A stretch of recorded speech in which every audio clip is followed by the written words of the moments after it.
And we are live. Mike is on this time, not like last week. So it is on, right?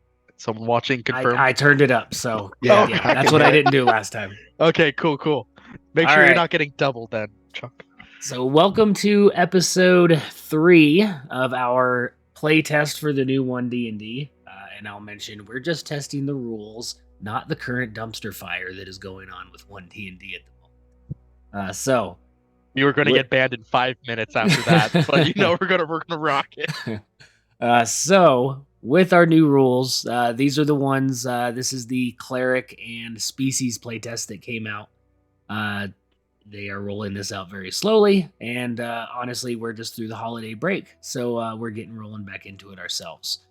So Sam probably has the biggest changes. So Sam, if you want to go over for everybody, what changes you had to make with this new update?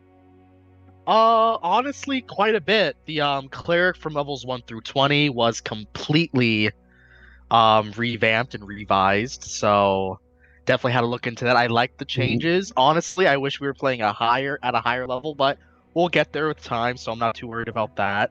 I think one of the biggest changes that happened was in 5th edition, we can, as a cleric, take our divine domain or subclass level 1. I think to make it easier for leveling and just making everyone just, the same, you now get that divine domain at level 3. But instead, they've added some interesting little snippets here and there. So at level 2, instead, you get something called Holy Order in order to be able to kind of personalize your cleric, whether you want to be more of a melee oriented with the protector feature or more of the spellcaster with the scholar part of it as well, allowing you to take extra proficiencies, be more skill check oriented. And the one I took personally is more towards the divine sense, which is the thaumaturge, which allows me to get an extra cantrip, so go from 3 to 4 cantrips at level 2, and let me get a use of the channel divinity back on a short rest, because channel divinity has gotten much overhaul, especially at later levels. So I'm looking forward to do it, and I think my biggest relief was prepared spells for clerics, because clerics was so weird in 5th edition. Like, the amount of prepared spells you had was equal to half your level plus your wisdom modifier rounded down. It was really weird. Now it's I think they're going to implement this for all spellcaster classes, is the number of spell slots you have for a certain level of spell is how many spells of that level you can prepare at once. So it's very straightforward. It's not confusing. It's pretty nice. And other than that, hopefully I can use some of these things while we play today. But yeah, I am looking forward to using Milo Silver Spell, who no longer is a Grave Domain Cleric. And when we hit level 3, I'll see what's available, but I might go into the Life Domain because that's been fleshed out for 1D&D. But we'll see. We'll see what they release. Is he still going to be an emo mini-man? He ain't emo. He's just seen some stuff, but he still sounds like this. Oh. And it's forced in his voice. And he plays a good bagpipe. Sweet. Back to you, Aaron. All right. Did anyone else have any changes that came up? I don't think so. Nope. Or wasn't there an Ardling change? Okay. I no longer take fall damage. So, how would that have changed what happened in our first episode? I wouldn't have died. So you can go. So what you did, you went straight up 30 feet, and then you would just fall 30. I can use my reaction to not take damage. Okay. No matter what the height is, no matter what the distance. Nope. It says as long as you go past 10 feet, you don't need to take damage. Oh, okay. So literally, you could jump off a cliff, fly, reaction, and just fall Glide 1,000 down. feet. Yeah, exactly. Okay. So you're like a flying squirrel now. I'll link it in the chat. Kind of or the Hadozi that are back in D&D, okay. Right? Mm-hmm. Yeah. Okay, I like that. All right. Well then, if everybody's ready, we'll go ahead and jump into our session here. So, let me pull this up. Do we have those party funds at the top, Aaron? That was one of the new downloads we got from some of the changes we had to make over the holidays, and I don't know where that came from. I think it just adds up what's in everybody's character sheets. I don't know what module that's coming from though. Yeah, that's interesting. Because I know it's not for our main campaign. We have like Oh, that's quite a bit of popping up on money in the- that. Well, yeah, I did that one, and it was like 10 million gold or something. I was like, Yeah, if combined, we have a lot of gold. But like specifically our party funds like 6,500. Like millionaires versus trillionaires. there we go. Let me. There we go. I pulled that off for Cool. purposes there. Okay. Don't want to think our level 2 party has access to that much gold. Yeah. Okay. So session 3. So venturing out of Phandalin, you meet back up with Mael in an effort to deal with some of the issues the town is facing in hopes of uncovering some of the strange happenings in the area. Learning of the plight of Sister Garael and her failure to learn the location of the spellbook of the legendary mage Bowgentle, you have been given a jeweled silver comb in an attempt to persuade the banshee Agatha to divulge the location. Agatha haunts an old home in the forest to the northeast of the ruins of Conyberry. Sister Garael promised 3 potions of healing upon success. You also learned of problems with a band of orcs to the east accosting travelers near the crag known as Wyvern Tor, which lies in the hills southwest of the ruins of Conyberry. Phandalin is offering 100 gold to any group that can solve that problem. Other things that you have learned about include the Red Brands, a group of ruffians that seem to have taken over the town of Phandalin and are acting as its enforcers, and are accused of murdering the local woodworker, and now his wife and daughter have gone missing. Townsfolk want to see their leader, Glassstaff as he's called, driven out of town. They have made their base in the ruins of Tressendor Manor on top of the hill in town, and a young boy is said to have found a secret tunnel in the woods near the manor. Sildar Hallwinter, a former Griffin rider from Waterdeep, has assumed mayorship and is looking into the issue. He has asked you to keep an eye out for his friend Gundren Rockseeker and his colleague Iarno Albrick. The last known whereabouts of Gundren were that he was captured by the Cragmaw tribe of goblins and taken to a place called Cragmaw Castle under the orders from someone called the Black Spider. So you set off from the town of Phandalin to Conyberry. And oh good, measurement shows up here. Oh, nice. Okay, so 10 to there, and then 10 to there. So it's going to take you... So we're going to go off of the Dungeon Master Guide's wilderness travel rules, and then the wilderness travel for the area here. So one thing to note, as you leave the town, there's still this gray, overcast rain that is just kind of permeating everything. So you start to travel as the morning rain encounters you. It's just kind of a nice slow drizzle, nothing too heavy at this point. The sound of thunder rumbles in the background as you begin your way out of town. Now, if I remember right, you guys got horses? Do you remember? That sounds familiar. I know we got something to help expedite travel. I think we tried to get our cart.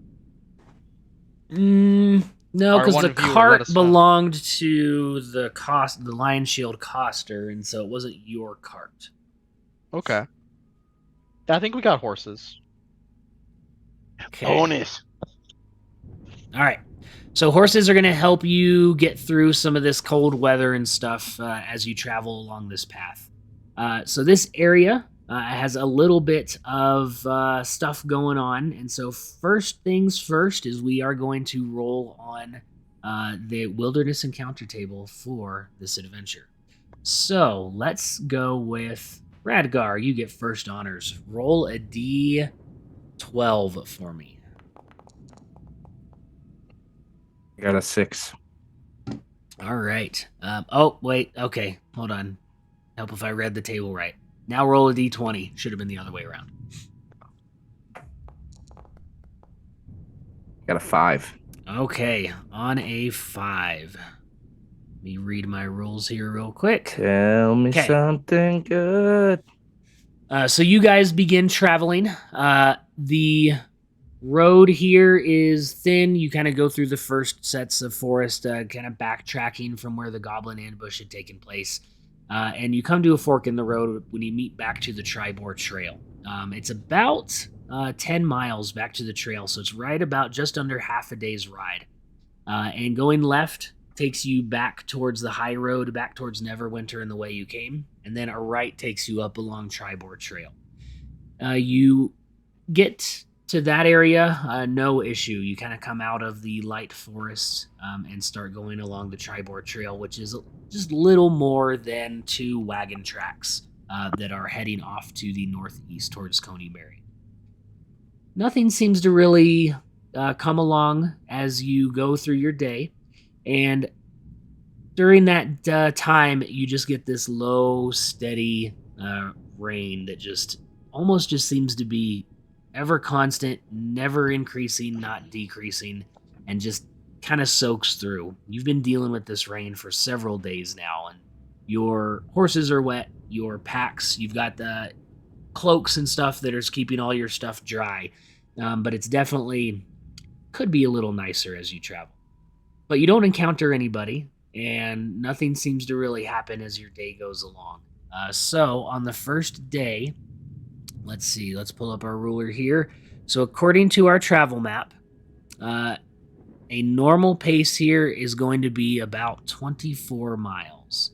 So it'll be 10 to the fork in the road, 20 to there. So let's move our little token. Roughly right there. Oh, that must be an art piece. Yep, there it is. Yep, so we'll move it right about there. So you get about 8 hours of travel in, and at this point you can tell the horses, as they trudge through the mud, you start to feel them getting tired. They start snorting, the breathing goes. You give them kind of breaks as you went about your day. You stopped for lunch a little bit to give them a little bit of a break, and you start to get to the end of the day. You can't really see where the sun is, but the general grayness of the sky begins to become a little more dark, and you realize you should probably find a place to make camp. You find yourselves in these rolling hills. Off in the distance through the rain, you know that there is the large forest to the north. There are the mountains to your southeast, and then kind of the rolling foothills that are starting to get right up about where you're looking for a camping spot. You're starting to get into some of the first foothills of the mountains here. So first, I need everybody to give me a... let's go with either I'll let you choose a perception check or a survival check to look for a good campsite. I got a gentleman's 20. You said survival or perception? Yeah, Yeah. I'll let you pick. 16. Cool. I will be the outlier and go survival My hell, 21. Very nice, sir. Ooh. Very nice. for a 6. Mm. Got the 4. All Rolled a right. natural 1. I'd not perceive much out here today. I want to die, so the worse the campfire, the better. So Radgar and Mael, you are able to take a look at this terrain, and you're used to dealing with the outdoors, the rolling terrain. Baldwin, you're a dwarf. You're supposed to be inside these mountains, not outside. This is ridiculous. Right, the sane person lives under the ground, not above it. That's right.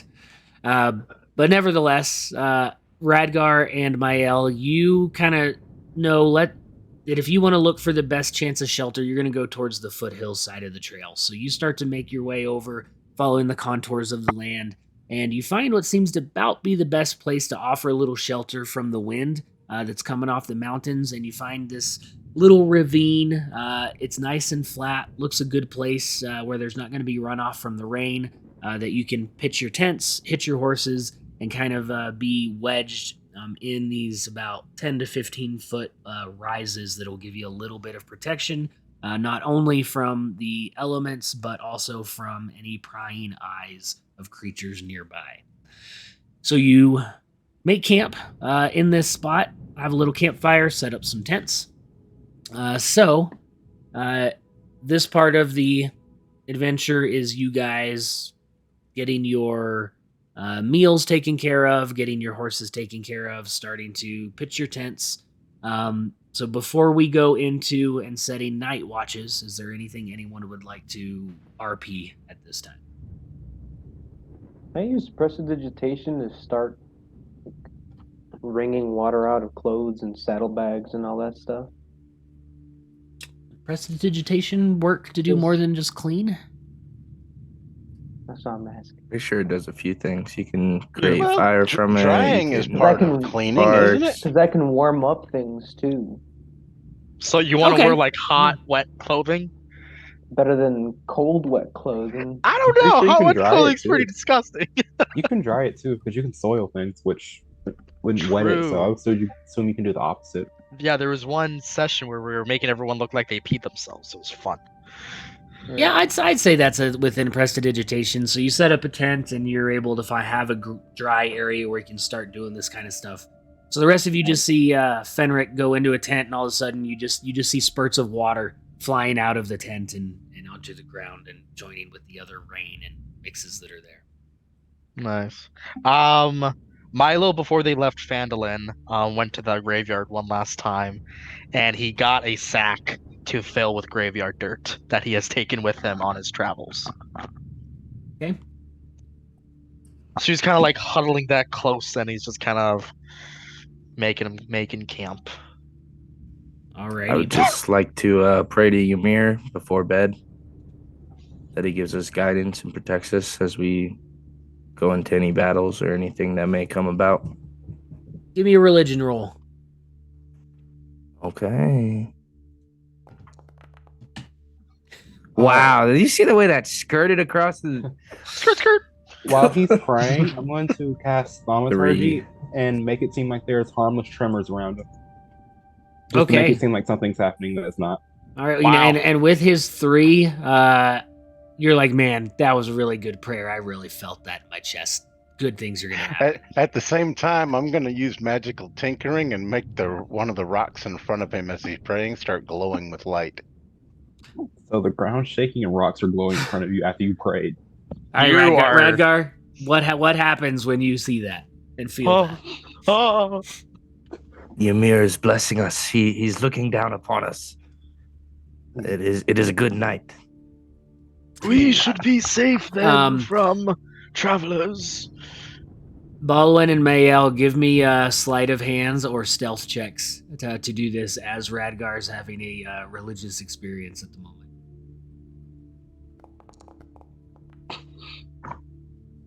Nice, 21 for Mael. All right, so I'm gonna I don't know if that's a fail or not, but just to make it better, I'm gonna guidance as a Okay. reaction. I'm gonna guidance him. okay, go ahead and Baldwin, make so go add ahead a and make the roll. D4.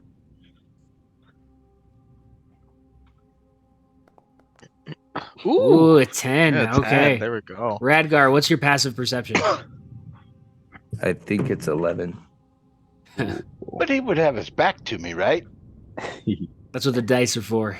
All right, so Balwin, what did you do to make the rock glow? It's just a little, little thing. Is it a spell or what is it? It's magical tinkering. So did you grab the rock and cast something and then send it over, or how do you do that from a distance for him to not notice? It doesn't specify. It doesn't say touch. It just says imbue a tiny non-magical object with a magical property of your choice, such as 5-foot radius light. 6-second. Is there a range on it?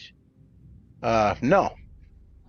It kind of works like a prestidigitation for artificers, like an artificer's prestidigitation that they got. But that has It's a a weird range of ability. 10 feet. Oh wait, let's go into more details here. See what that says. Yeah. I mean, this is good because this is a new 1D&D thing, and as we engage in shenanigans, we need to have answers to these things. Okay, I have to touch it. So, in which case, I would had to imbue the rock and then slip it over there in front of him. Okay. All right. So Radgar, your passive is 11. Yep. Okay. Goodness. So you see Balwin go near this rock, and right after he goes by it, you didn't quite see what happened, but it started glowing right after Balwin had entered the vision nearby that rock. I'm gonna jump as if I'm startled. When the rock starts glowing. I'll let you choose between a performance and a deception. They're both -1, so it doesn't matter. Okay. An 8. Okay. So, Radgar, you see Baldwin stroll up, go near this rock, and kind of out of your vision moves, and then as his body moves, he looks over and just gives this.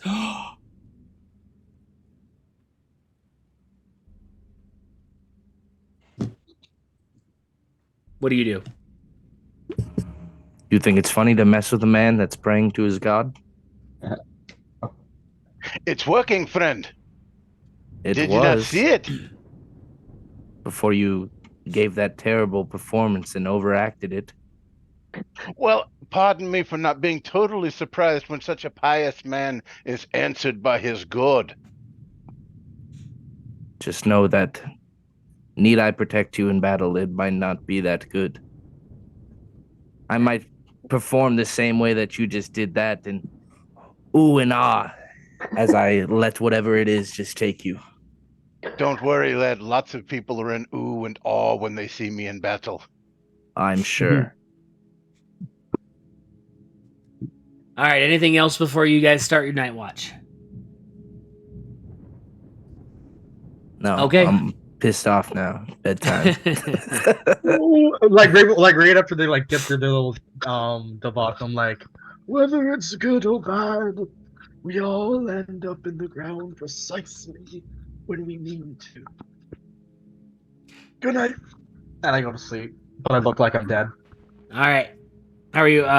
So we got to have 4 total, 4 2-hour watches. I'll take first watch. Okay, so before we do the watches, let me first have Milo roll a d20 for me for the evening. Oh, am I? Oh, this is just the random table thing. Yes. Excellent. Do I still sound okay mic-wise? Is there any like feedback? Okay. Sounds terrible. You're good. That's just my voice. I'm sorry. Oh, damn it. Wait, is this PG? Oh, very nice.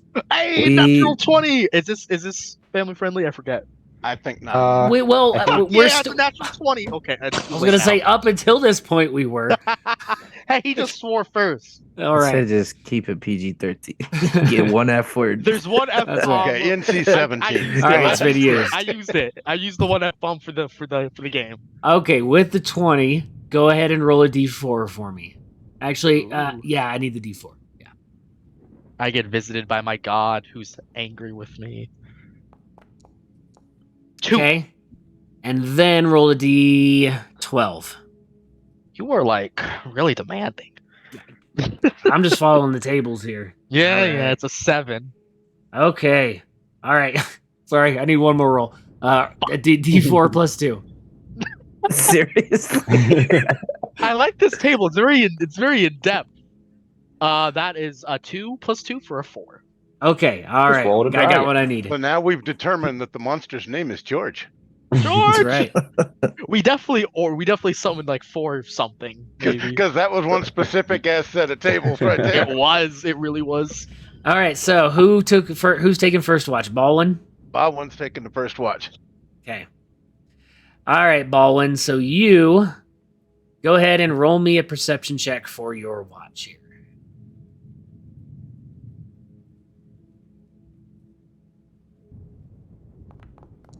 6. Okay. Wow. Roll above a 10, would you? Yeah, the dice ain't working for me pretty. Ever since they updated Foundry, it's like they must have taken off our loaded dice app or something. Clearly. No, I mean, Bo still has his. He's doing some stuff. The evening sets. Everyone sets up camp. You find a place to keep an eye out over the rolling foothills. It's hard to find a spot that gives you a good vantage point in the darkness while at the same time keeping your own profile low.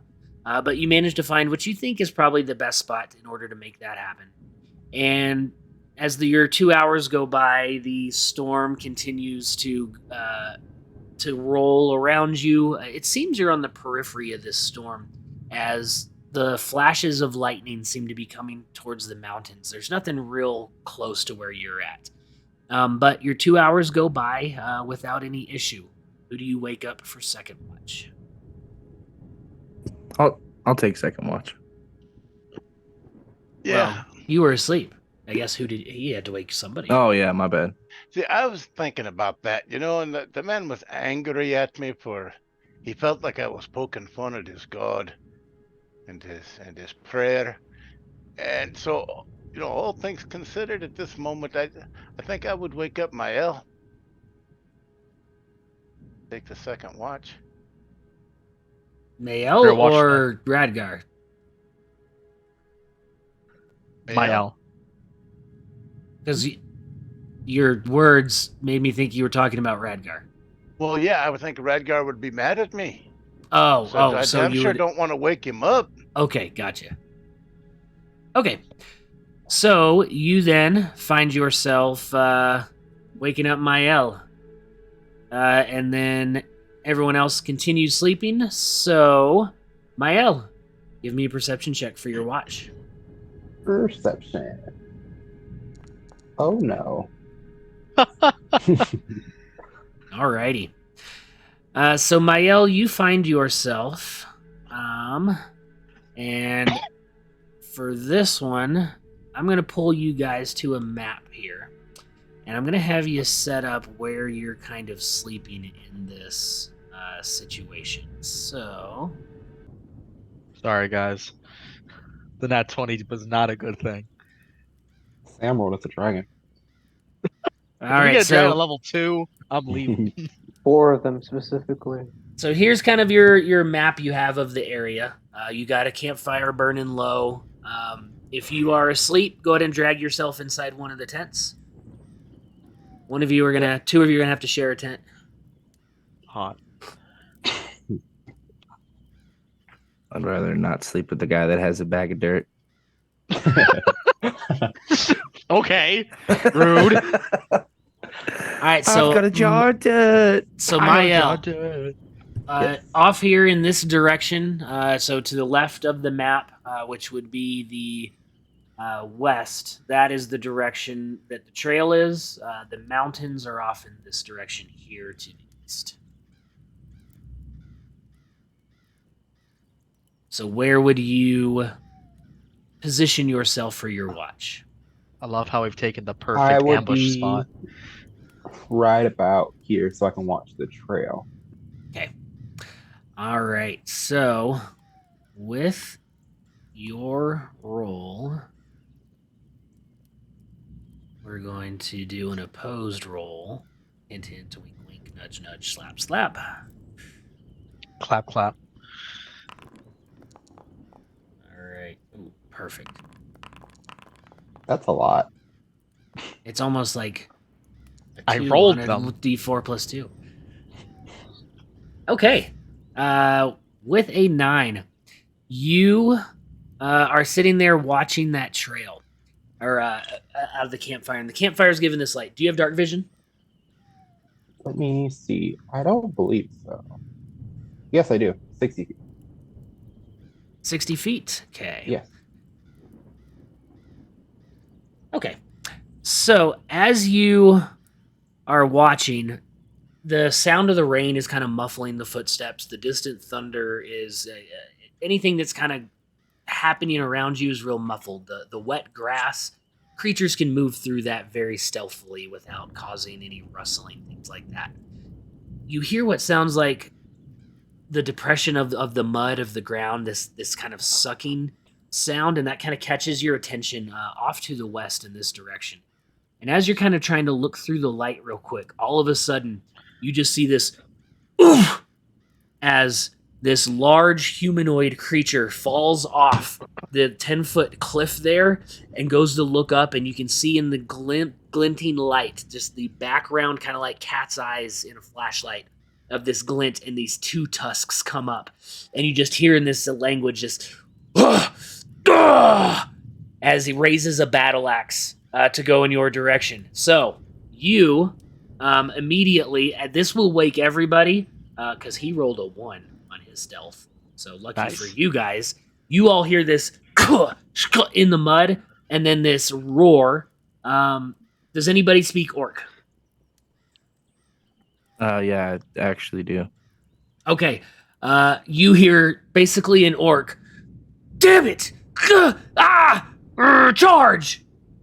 And that gets your attention. So let me cue the music and cue the. Go ahead and roll initiative. Heck yeah. I take it a lot of all of us took our armor off to sleep. That is a good Oh. point. So Armor. yes, so you're gonna have to adjust your armor scores if that applies. Imagine to you. wearing that. Armor? I hardly know her. I'm going to use my 20 and swap it with Ballins. Which ability is this? This is the new alert.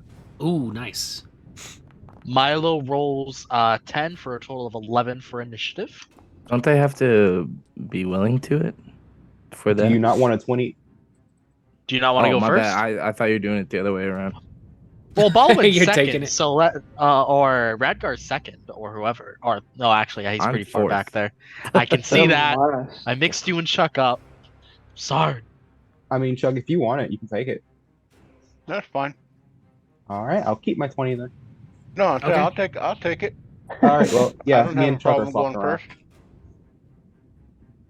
Alrighty. Everybody's rolled here. All right, so first in our order, let me pull up the combat tracker for our viewers here.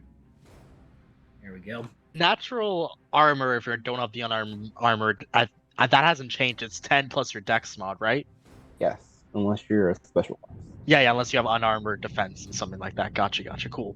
I can't really change anything, so I'm just gonna remember that it's 13. You can change it. I'll mess with it. Yeah. Either way, I'm good. Continue.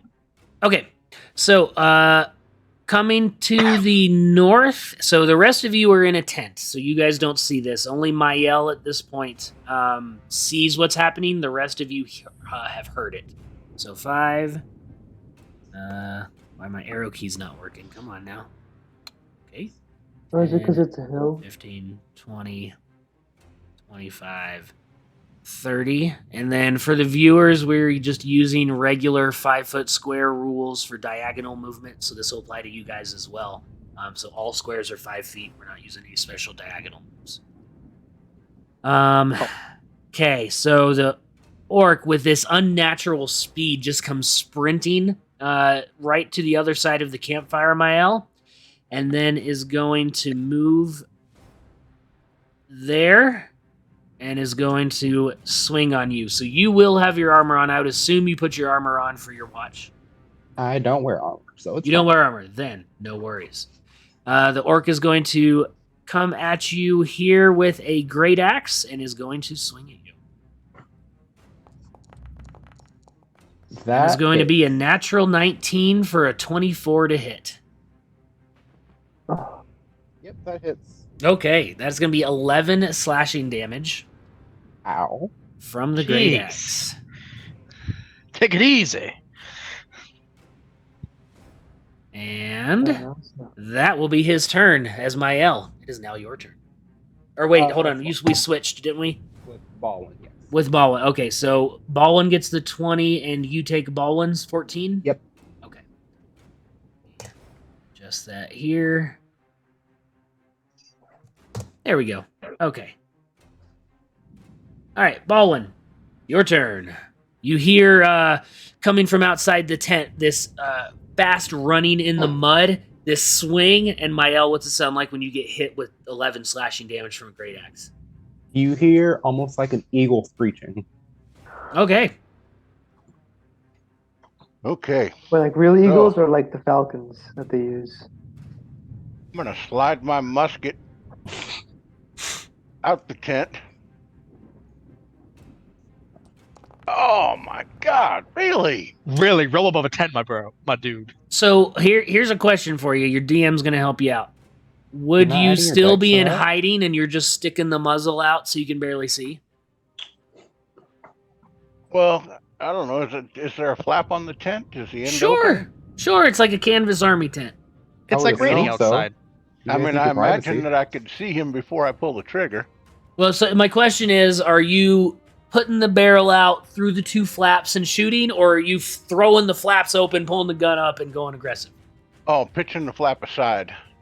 Okay, so you're not trying to be sneaky about it. Well, no, there's not really any way to sneak at this point. Okay. Yeah. All right, so a 3, this goes off, and you see this muzzle flash come from the north, and the orc kind of looks... You missed. Chuck, you don't add your dex to that? My dex. Oh, wait, no. yeah, actually, that's true. You rolled a 3, so your attack is higher than a 3. No, my dex mod is 0. Oh. And you're not proficient in it? Or I guess at level 2, your proficiency bonus is 0, so that would make sense. Yeah. Okay. No, it should be. No, it should be plus 2. Yeah. Don't miss. Oh, wait, yes, I'm sorry, yeah. So at level 2, your proficiency is a 2. So you should be adding at least a 2 to it if you're proficient with firearms. And your dexterity modifier. Well, Which is my 0. Dexterity mod 0. Yeah. Oh, So, okay, so then that makes it a 5, which is still a miss, but you can probably update your character sheet that way for whatever's going on. Yeah, and usually it adds it all up. I don't know. All right, you still have a bonus Okay. action and movement. What you doing? Okay, so I'm gonna step out here.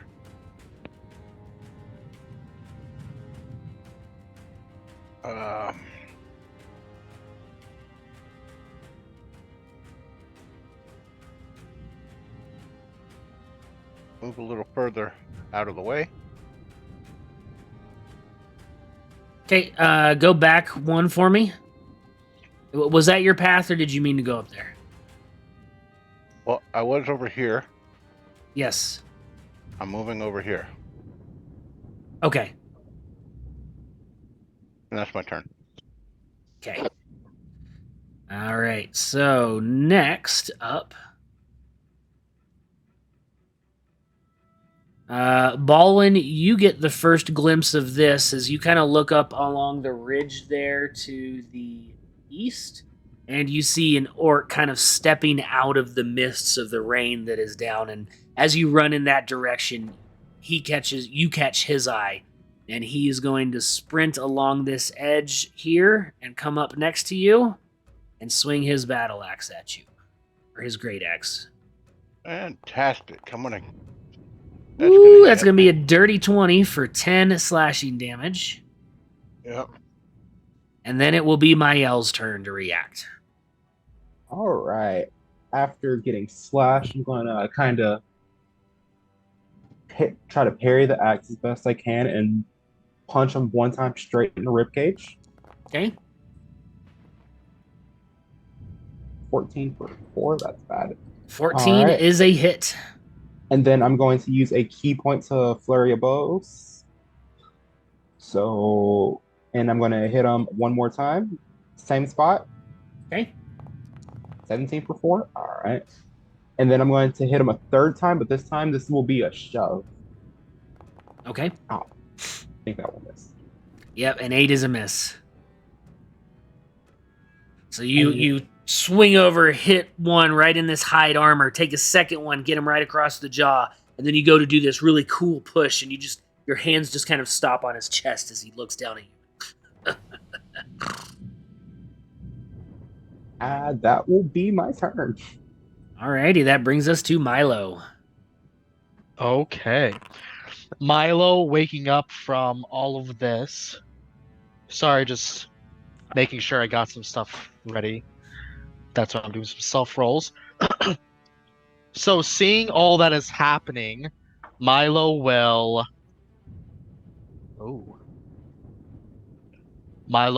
reach out, and you just see out of the tent stick out this little sack of dirt that he's been carrying around, his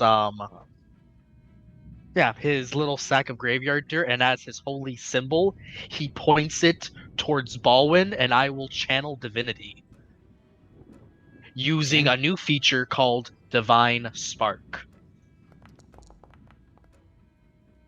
So, since I'm using Divine Spark on an ally, he does not need to make a con save, and he heals for 10.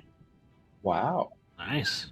If I use it on an enemy, they have to make a con save, or they take 2d8 radiant damage. And then the d8s increase as my proficiency bonus increases. And this is tied to your number of you can do this the number of proficiency score Yep. you have. Yeah, I can do Channel Divinity twice per long rest, and with my Holy Order feature, the Thaumaturge option, I get an expended use of Channel Divinity after a short rest. After every short rest? It just says a short rest, if I believe so. So I think so. Yeah, it's like I said, the cleric has some. So you basically get 3 Channel Divinities. Or more, depending on how many short rests you do in a day. Exactly. Yeah. Like. Interesting. Yeah. Yeah. Whenever you finish a short rest. Wow. Did they adjust? Sorry, I'm just trying to think of balance here. Thinking of the Dragonborn breath weapon. Yeah. So when that comes out, you would think they would adjust the breath weapon to get one back for every short rest. I don't know. Maybe. Well, the Holy Order, the Holy Order feature has here's like 3 mini feats, kind of like Eldritch Invocations. Yeah. Here's 3 to choose from. Choose one now, and then at 9th level you can choose another. Gotcha. So they kind of made it like warlocks. Yeah. So the other option is proficiency in martial weapons to become like more battle and melee oriented, and then the other option is choose two skills to be proficient in, and you get a bonus to that skill based off your wisdom modifier, so more skill checks and like skill monkey. So there's some yeah, but I like the Thaumaturge option because this one's probably going to be very popular because Channel Divinity gets really cool at later levels, and the Divine Spark feature is nice. But Baldwin heals for 10. That is my main action, and then as my action, I don't think a cleric really has anything for bonus actions. Oh yeah, I can't look at my character sheet anymore on D&D Beyond. Are you staying there in the tent, or are you moving anywhere? I'm gonna get up. I'm gonna get my shield, and I'm gonna get my shield, and that will be. I think that's a bonus action. I don't have anything for a bonus. Actually, I think new rules is you can pick up a weapon as either before or after an attack. So I would. I'm fine with that. Yeah. Yeah. Okay, so you're hanging out there at the entrance of the tent. I'm gonna pick up all my. I'm gonna pick up that. I'm gonna pick up my mace, and that's gonna be my turn. Okay. Hopefully, don't die, Mael. I'll feel bad if you die for the second time. All right, coming up here out of the mists to the south. There is yet another orc. Don't run to Mael, please. Go to Radgar. Radgar's still in the tent. He hasn't moved. Ah, jeez. And you're standing there. Yeah, I'm sorry. I've got to go with what he would do, and he would team up on Mael here. We're using rules as written for flanking. Is that right? Did we decide that? Yeah. Yes. All right. So no flanking, or are we using the directly across? Directly across. Directly that's across. the DM's guide. All right. Well, so we could flank him if he wanted, if he had enough space, but then Radgar would get a swipe on him. Radgar's not awake or out of the tent yet. So yeah, he's still in the tent. Awake. Orcs are battle worthy, so I would say, they wouldn't know about that. He would go there, and he's let's see. Let me look. His wisdom's enough that he would know to flank, so he would come up here and do that. Now he's flanking. Yeah. Sorry, Mael. Yeah. Okay, great axe with advantage. Don't. Yep, that hits. 19 for 13 slashing. And that's after you were healed for 10? No, I healed Baldwin. Oh, gotcha. All right. First man. one down. Oh, jeez. All right, that orc we'll just give used 30. That was the bonus action. 5, 10, 15, 20. And then he's going to step over here to Fenric to finish his movement. And then that will bring us to Radgar. Come on, Radgar. Radgar, you hear this slash, and you hear this loud thud like a sack of potatoes hitting the ground right outside your tent. Hearing that going on and seeing what's going on, he's gonna hop up out of bed, using his free action to grab his battle axe. He's gonna charge up here at this one, trusting that Milo's got the other one. Mael, you see crumpled on the ground, unconscious. Yeah, Milo though. That's what I meant. I'm not a fighter. Okay. You know this. I know, but clearly I see him. not. I see him specifically on Fenric. I mean, that's our wizard. I know he's not the strongest. Wow. So I'm gonna run up here. I'm gonna how much you attack care him. about me. Clearly. What am I supposed to do? I have no way to heal you. Go after the orc that's badly injured. Oh, You can stop him he from moved. finishing me. All right. Oh my Oh, god. Yeah, take that Thomas the Tank Engine, you bitch. All right, and then I'm gonna use my That's action karma. surge to attack him again. Karma for what? We're on the same team here, believe it or not. Oh Then my how about you god. hit? An 11. You get advantage. You're flanking. Oh, are we doing that? So I would have had Yeah. advantage on the first Oh one. yeah. too. So you let's can keep the put the 11. 6 and 11 together. So that would be a miss. So then Okay. now, you get 2 Yeah. attacks. Well, I used action surge. Okay. There you go. So 18 for 13. That is definitely a hit. That is a very strong hit. As you tell me what this looks like, as you almost take this orc out. As he comes up out of bed, just rushes himself awake. He's gonna charge in with his battle axe and just dig it right down into the back of that orc as he splits into its skin, causing him to bleed. Perfect. Anything else? Nope, that was everything. All right. Fenric, you see this orc rush up on you, and with a little bit of luck, you see your friend come out and just launch his weapon right into his back. The orc lets out this howl, and you can see blood start to come out of its mouth, but it's still up and remains. Oh boy. I dare say he ruined my trance, my meditation. I'm gonna go ahead and do a where the heck's my magic missile in here? Hold on. Okay. I'm gonna do magic missile. Okay. I'm gonna do it one by one because I want to see if he dies. Stand by. If we use magic missile as written, I think you have to announce all 3 before you do your rules. In that case, I shall do 2 on him Okay. and then 1 on him. Okay. So I'll do 2 and then 1.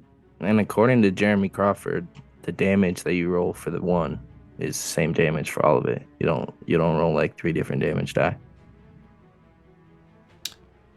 Is that how we've been doing it in our main campaign, or no? I don't No, we have believe not. so, but that have is been how rolling Jeremy all- Crawford Okay. rolled it. Okay, so Start, wouldn't it? if we're going raw, then so it'll be 1d4, and that'll be all the. +1, I believe. Oh, so just 1d4 and that's all the darts? 1d4 Yeah. plus 1, and then you multiply that by however many Multiply it darts. by the number of darts. Yeah. Oh lord. Multiply I by number believe darts. so. Right. Okay. Hit work. Come on, Well- resident wizard, know your stuff. So that's Yeah. 4 damage, and then 2 for the other one. Okay. 4 for this guy, 2 for that guy. All right. Tell me how you take out the orc that is between you and Radgar right next to you. I go like this, choo, straight through his eyes, and then I go choo, and then I hit the other guy. All right. And what do Fenric's magic missiles look like? They look like little goblins with spears as they like fly through the air. Sweet. I don't know why, but magic missile reminds me of the whistling birds from the Mandalorian that like shoot out of his Oh, little yeah. wrist gauntlet and stuff. That'd be sweet. With us rolling 1, I imagine it like Yondu's arrow, and it hitting multiple times. Yeah, that's that. Hey, some flavor Nice. for the people watching. Flavor is the spice of life, baby. All right, Oh Fenric, my. what you doing now? Oh my. Let's see. If I get hit by any of these guys, I'm done. It's okay. We got the best healer in the house right here. So you look around, you see 3 orcs, one to your south, one to your east and west, and you see a crumpled Mael unconscious on the ground by the campfire. Alright, I shall run behind Redgar. All right. I just love how you did that full circle. Just so you know, you notice me wearing no armor right now. I'm just in my long johns. So Dude, everyone's fucking naked. Hey man, I'm no not armor any is better right now. better. What the hell, Aaron? You bringing another one in? Hey, this That was the was original the one that first fell one. off the this cliff. is the guy. Yeah, this was the first guy. He sucks. Hey, I'm Yeah, in my attack tent, him. all safe and sound. All right, Now I so feel you're bad, Don't Milo. wish the healer death. Milo. You have a shield, but not your armor, right? Yeah, my AC is a 13 right now. Okay. All right, he's gonna swing his battle axe at you, Bring it or on. great axe. Wait, how was it 13? I thought it was just natural armor. Doesn't matter. 24. 10 plus Dex mod. Is that how we're 20 doing it? Okay, so I don't have believe 2 that's how it's AC done. like I thought. Oh yeah, you have 10 plus your Dex mod for Okay. natural armor. Yeah, Better than I thought. Okay. or no 10 armor. slashing damage on Milo as Yeah, you get this I cut heard you. right through the tent and just slashes right into your arm. And just this snarl just comes out as it is now back to the original one's turn. Help me. Ooh, that's a fancy feature. All right, this one here is going to take a look at the battlefield. And Milo, you are... Damn it. You know what? I'm going to leave it up to the dice, because if I kill Milo, you might all actually TPK. So Yeah. I'm going to let the dice choose. Let him 1 1 to 10, he goes down to Milo. 11 or higher, he goes up to help his buddy up north. Natural Hey man, he one. could. Natural one. Goddamn. 14. All right, he's going north. Hey, we're Heck gonna yeah. survive, everybody. We're gonna survive. All right, he's going to come around this way. 10. Staying out of reach here, and he's going to help his buddy right here on Baldwin. Oh Lord. Baldwin's gonna die instead. Bye, Baldwin. All right, with advantage for the flanking, that's going to be a 16 to hit. It's a reaction. I'll cast shield. And he Okay. misses. Very You nice. cast what? You cut out. Shield. Shield. Ah. All right, what's your shield look like? I just throw my hand up and a blue nimbus of light blocks his axe. All right, and the axe comes down and hits, and just this snarl comes as you find yourself flanked, and it is now your turn. You see the orc that just swung at you looks to have this big slash on his neck and looks to be damaged. The orc behind you looks fresh. Okay. Him coming up here really screwed up my plans. Okay. So anyway, what do these orcs look like? In what regards? I mean, are they orc warriors or are they merchants or? Give me a insight roll. 21. They're orc college students. Okay. Yeah, they're orc co-eds. Okay. Yeah. No, they've got hide armor that looks to be pretty well worn, dirty, grimy. You see slashes on them. You see stitches from where the armor's been pierced before and has been repaired. You see their weapons look to be pretty patchwork together. Like the haft is not very finely made. It looks like it was a stick that they brought down. And the blade on it looks to have nicks and cuts in it. But even though it doesn't look great, it looks to be very well, very sturdy. And so it looks like everything here that these orcs are wearing is made for function and not... Hey, yeah, I was For curious looks. because I seen these pauldrons they had on there and they look like they were made out of metal. So Are you going on the tokens that I'm using? Come on. yeah, you know, I expect too much. I know. Okay, well, anyway, the guy that just rolled up on me, go ahead and hit him with shocking grasp. Oh wow, Oof. yeah, for 1 lightning damage. Oh, that's a hit for 1 lightning damage. So you just send a little you rub you get a balloon and you rub your head on the balloon and then just touch him with the static shock. Made him tingle. And then I'm gonna move right there. Okay. That's my turn. All right, this one here, he is going to shift down and continue that flanking action on you. And use his great axe. You don't have armor right now, do you, Chuck? No, he wouldn't. No, I got hand shield. All right, so now we got a 14. So what is your AC?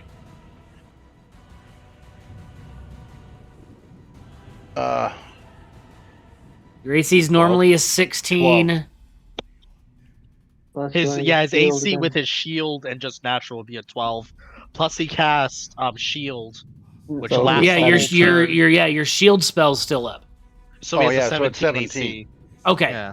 So All he's right, fine. Yep, so that blocks the 14 as that blue nimbus comes back up behind you and blocks that orc's axe from hitting you. Mayel. All right, we're going to use my death saving throws, so go ahead and whisper me your death save. Bros, one I else? don't want to be the dude, but I am the wizard. Shield ends when it's your turn again. So he casts Shocking Grasp. So Wait, the what? shield would have ended. Oh. yeah. Yeah, never mind. Sorry. That 14 hit. So say that again, shield was changed? No, No, so shield always was just a reaction for your before turn it was until your his next turn, one. he cast shield. Oh, Then that's I right. guess. Yeah, I cast shield before my turn, and then I took my Good turn. catch. Yep. Well, that's fine. Then, as a reaction, I'll cast shield again, Okay. and so we're good. All right, good to Keep go. going. All right. All right, Sure. waiting Yep, that's for right. Mayel to whisper me here. Just in case anyone's watching, they're like, "Hey, didn't do shield right." All right, good to know. At least the You wizard's doing something. you look over, and in the ruckus, Mayel continues to lay there motionless on the ground. Milo, you find yourself mano a mano with one orc, and your buddy's getting ganged up on to the north of the campfire. Yeah, I know that. Bonus action. Healing word on my L. Okay.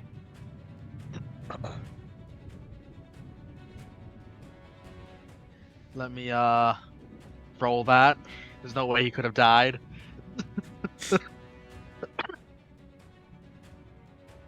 Yep. Good rolls. Not bad. 6 healing to my L. Okay. So brings him back up, hopefully. And then as my main action, I'm going to toll the dead on that orc that is behind Balwin that's badly injured. Okay. So let me roll that. It will be. It should roll it. It's not a saving throw anymore? It is a saving Oh, throw, okay. but it's a D12, not a D8, because he's taking damage. Gotcha. So wisdom save, hell yeah. Natural 1. So D12 instead Which is for. worse.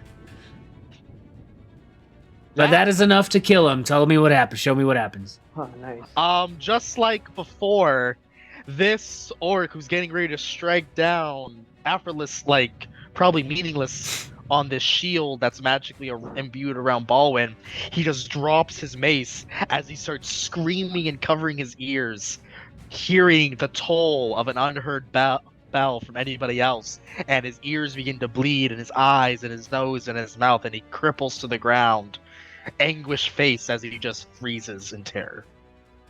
All right. And Baldwin, as you had turned around to block your shield for the orc in front of you, you hear this piercing cry behind you, and you hear the thump into the mud. You are no longer flanked. And Milo, anything else? Just be like, help me! And I'll end my turn. Alrighty. Radgar, your turn. Hearing Milo's cry for help, I'm gonna run up behind the orc. Thank I'm you, gonna whippersnapper. attempt to attack him with my battle axe. With advantage. Yeah! Wow! Double 20s? Double There's a way to 20s. die. And it didn't even roll my versatile damage. What? That's how silly. Whatever. Hey, you know what? That's Uh, more than enough. Yeah. How do you kill this guy in one hit? You rolled Dude, you max rolled damage. max damage too. Beheading. You got As I a come up behind him, 8s. I'm just gonna take his head clean off as the bloody body falls right into Milo, and he probably likes it because he's a little weirdo that likes dead things. So that's why Bo was silent. So for the last, he found his cheating dice rolling mod again. That was like your mods are believable.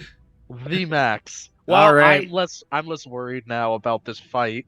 Okay, so you still have movement left if you want to use it as you run over and behead this orc in one fell swoop. I'm just gonna try to stand because I only have 5 feet more. I'll just stand here so that if anything does try to come towards Milo, just kind of stand there. Why only 5 feet? Don't you have 30? No, I used He 20 used of it to get down there. 25 or 20 to get there. Or Yeah. 20, yeah. So I got thought 5 feet more. Yeah, I thought you were on the other side. Of the No, orc. I was My right here. bad. Gotcha. You're good. Cool. Yep, And that'll be you're my good. turn. Okay. Fenric, there's one orc left as the 2 have fallen in the last couple seconds and 1 remains standing.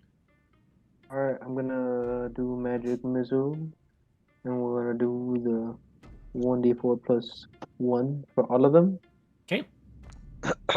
Oh, Let's go! Yeah! 15 damage! And they Fenric. look like little arrows. All 3 of these go out as arrows. Tell me how this kills it and how do you end this fight? On each arrow to hit where the last one hits, so that they keep splitting in half, just in his head, and he falls. Nice. Nice. You guys took care of that in 2 rounds. We almost didn't. We got lucky. yeah. As the fighting dies down, I'm just gonna go up to Mael, and with my sack of graveyard dirt, I'm just gonna kind of like throw it up and like stroke it against his face and use channel divinity on him to heal him. And yes, it had to be that. It had to be exactly that way. I will use divine spark on Mael. He will heal for 10. Okay, so what that does for you guys, because I haven't done XP leveling in a long time, that is 400 No. XP divided leveling by up. the 5 of you. So 80 XP 80 apiece. apiece, huh? Yep. Good And math. you Jeez. should be able to keep track of that on your Foundry character sheet, I believe. 50 How more much- fights like that, and we're gonna be good to go. 900 for a level. You Yeah. said 40, right? 80. Yeah. 80. 80 Oh, apiece. 80. Wow, that's leveling sucks. Dang, dude, we need to do that like 11 more times. How much XP are children, Aaron? Like, canonically. No. Enemy children, you know what? Race... NPCs?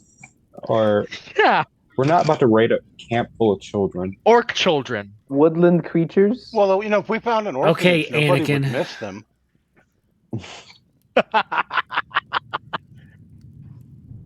Execute. Milo orders. All right, so you find yourselves- Too many of them. What are we going to do?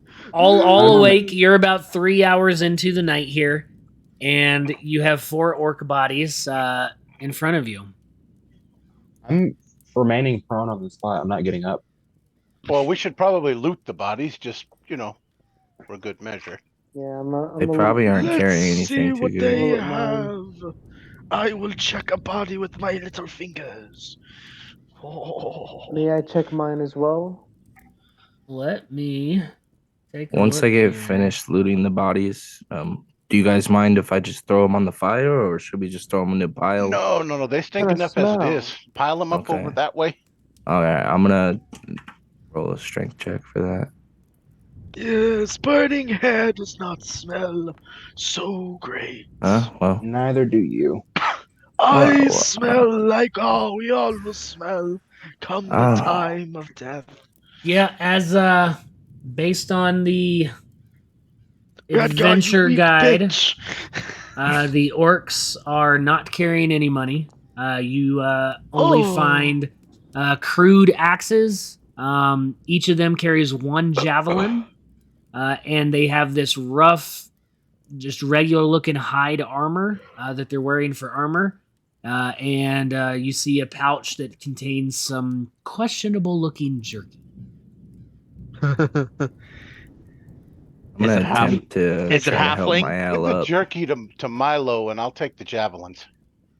Can I identify or try to identify what type of meat the jerky is? Sure, give me a No. nature check.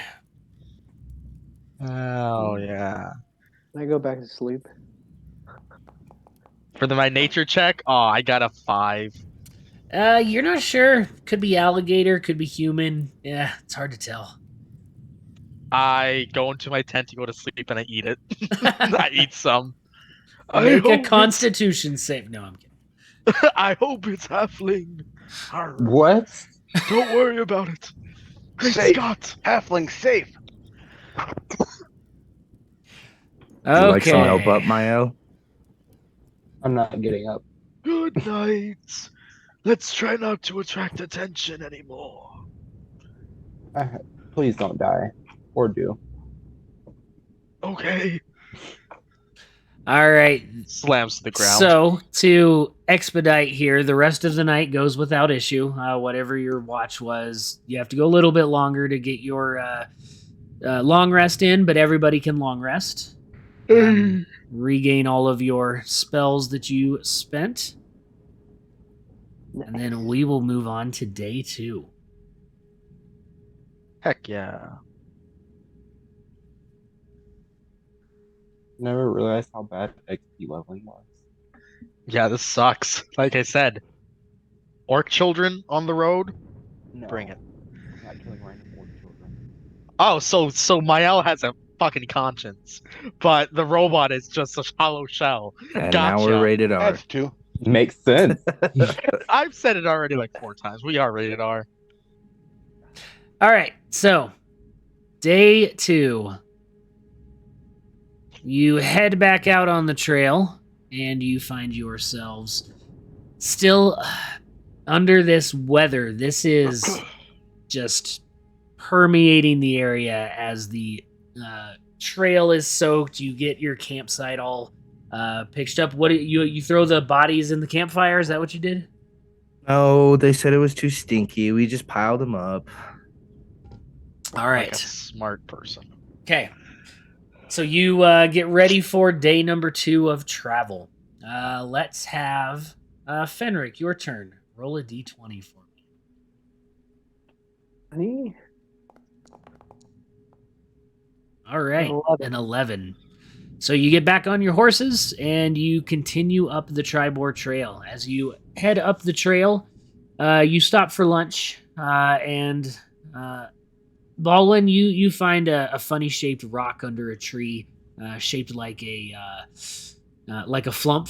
Kind of reminds you of home and the underground from where you come up from. But other than that, a pretty uneventful day. There are no travelers on the road, which does seem a little bit weird. But with everything that's been going on the last few days in this area, you do know that most people know it's not really safe to be around this part.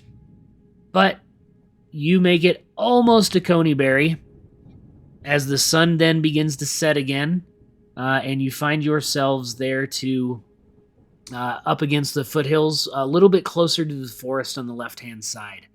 You know, kind of based on your map, that you're almost to the ruins of Coneyberry. You can see as the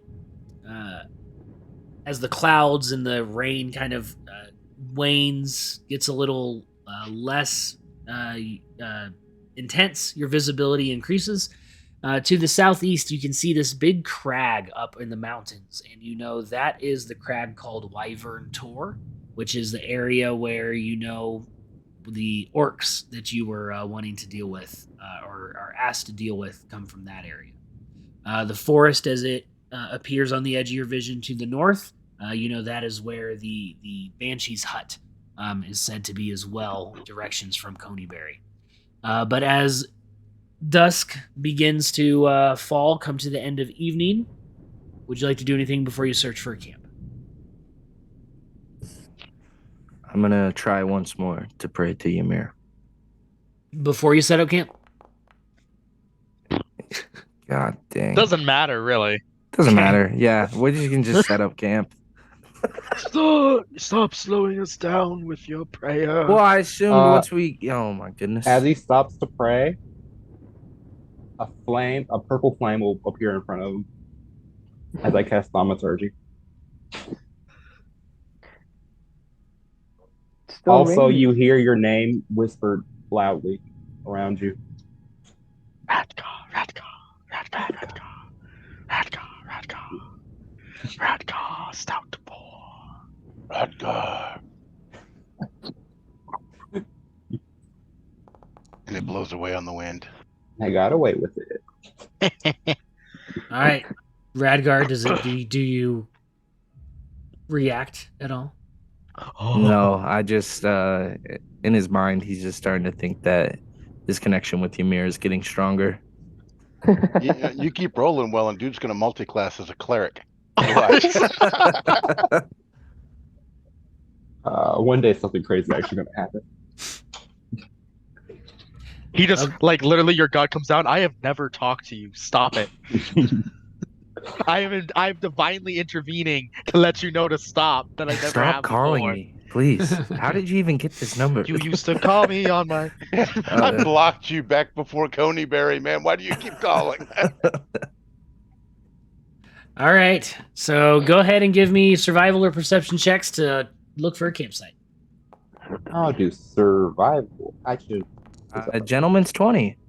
Ugh, 5. Ew. Ooh, a whopping 7. I don't think I've rolled double digits on You have anything. you haven't broken 10 tonight, bud. Milo will also roll a survival for a 19. All right, so you find a decent place. The terrain is very similar to the night before, as you find probably the best place not to go into the forest, but to kind of stay in the foothills where you get a little bit of a chance to see anything coming at you. And on what happened the night before, you want to make sure that you have a good line of sight. The rain continues as you set up your camp. Anyone want to do anything before night? I would suggest that we go with a dark, cold camp tonight. Just because that crag up there is, where those orcs are supposed to be hanging out. I agree. And then in the morning, maybe we can check out the Banshee, for she may send us to another path further away from here. Well, Radgar, did you get a good sign from your god that we should? That I'm is just true. gonna ignore it. But I do think we need to talk about how we're going to handle this Banshee problem when we do get there. It was a genuine question. Yeah. Milo brings out the comb. We have this to persuade her to give us the location. I think the location might be far from here, so seeing her first could set us down our path later. And then we can focus on the orcs over yonder. I think it would be most wise. I know you guys probably know, but we should definitely probably not try to fight this Banshee. That's... yes, unless we plan to join her.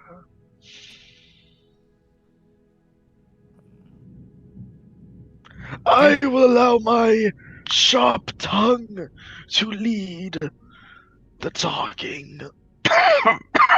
Yes. Yeah, sharp tongue. I'll take first watch tonight. Unless somebody else would like to. Oh, I love first watch. Didn't you not see the orcs? No, I didn't take a watch. Not going to my tent. Good night. Don't let us die. Mael, your turn. Roll a d20 for the evening. Yay. See, how can I mess this up? d20. Oh my goodness. Is that a 7 or a 1? Oh my god, it's a 1. Well, the 20 summoned enemies. The 1 must repel them. Alright.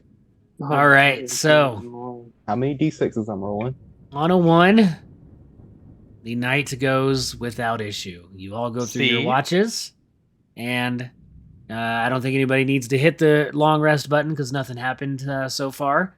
So you make it to day 3. So day 3 begins. You pack up your camp, and you continue your path towards Coneyberry. It is only... Let's see. It is only 5 miles to the town. So about mid-morning is when you make your way to Coneyberry. Coneyberry itself, anyone trained in history, go ahead and give me a history check.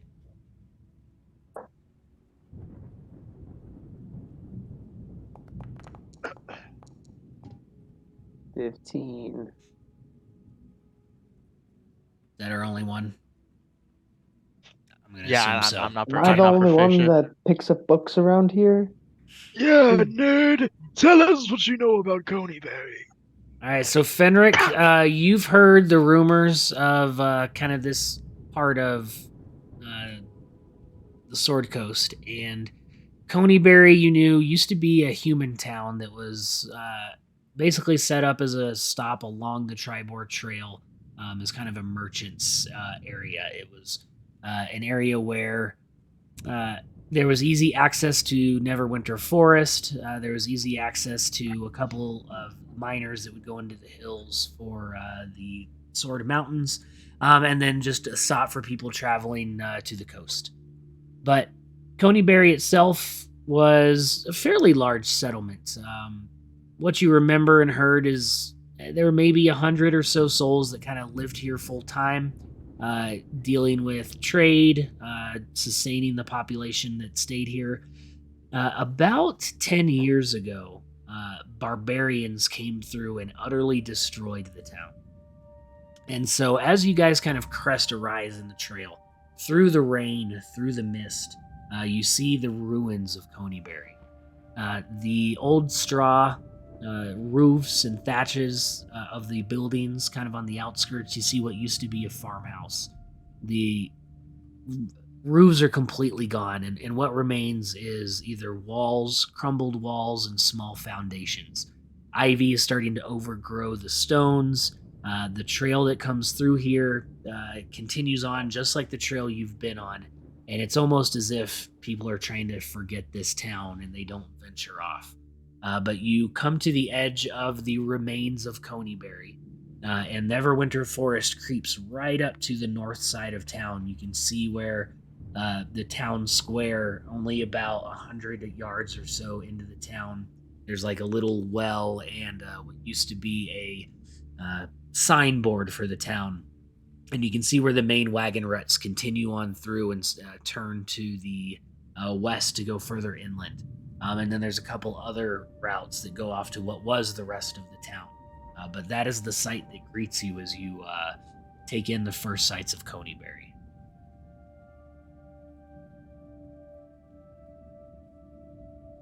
Milo, you might consider living here full time. Looks like it suits me. Yes, the climate is good. It reminds me of home. I might settle down here once our job is finished, friend. We shall see.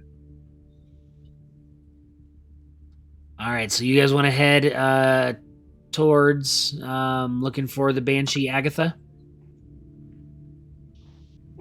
Yeah, if that's what you said, yeah. I'm down for some banshee action. Okay. Don't say it like that. I think when we find this Banshee, we probably should have a plan. I think only one of us should actually approach her, and the rest should stay back so as we don't appear threatening. I will go. If she tries anything, my God can protect me. I don't think she'll try anything. You look half dead. She might think you're there to help her. Then maybe I will get lucky with our negotiations. Hopefully. Who has the comb? I think, Milo, you were the one talking to Gariel, right? Yeah, Milo's got that comb. He's been combing his beard hair. Okay. I'm kidding. Oh, God, I don't like that. Milo doesn't Why did comb you his hesitate? Because I was going to say pubic hair, but I'm like, I don't want to be like that. Keep I don't want telling to be you, that guy. this is a beard. That? My No. bush has never been cleaner. Okay, I'm gonna leave. It's a nice guys. We're graduating from the rated R rating here. We are It's so rated R. NC-17 It's so right rated now. R. That is not NC-17. We're in that. That's right. raunchy You can do 2010 innuendos in era. PG-13, right? Okay. Yeah. I mean, Shrek was Just like there's the book, PG-13. everybody poops, everybody has hair in weird places. That's just how it is. Welcome to life. Sorry, folks. And we're educational on this channel. Next, you know, we just get a slew of streamers just like asking questions. Well, I didn't think this was the channel we were going to, but okay. Alrighty, so on that note, you Please. do you have any more prep you want to do before you head that direction? Okay. So you make your way into the town, and you find the path that heads off into the direction that Sister Garael informed you as it heads north into the Neverwinter Woods.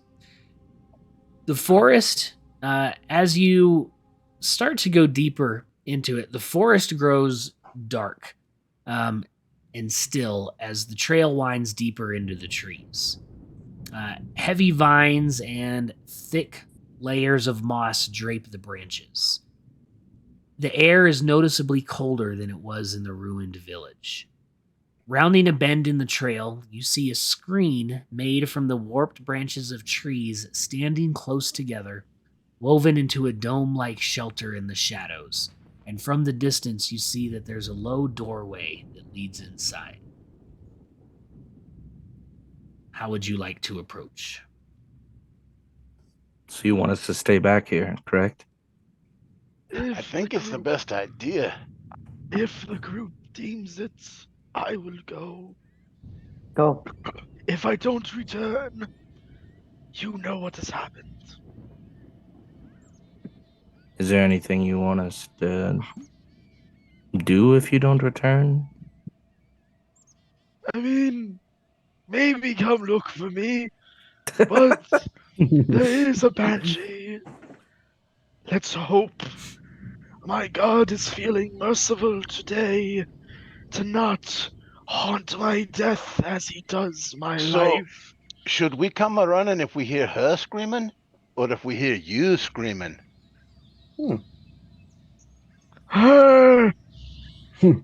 Maybe. No, me. If I can. If I hear any screaming, I'll come in. Agreed. She might just scream anyway. She is a banshee. Banshees have a sense of order. No, they don't. They're civilized. No, they're not. Listen here, whippersnapper, as I kick him in the shin. No. I think our friend Mael watches the CW.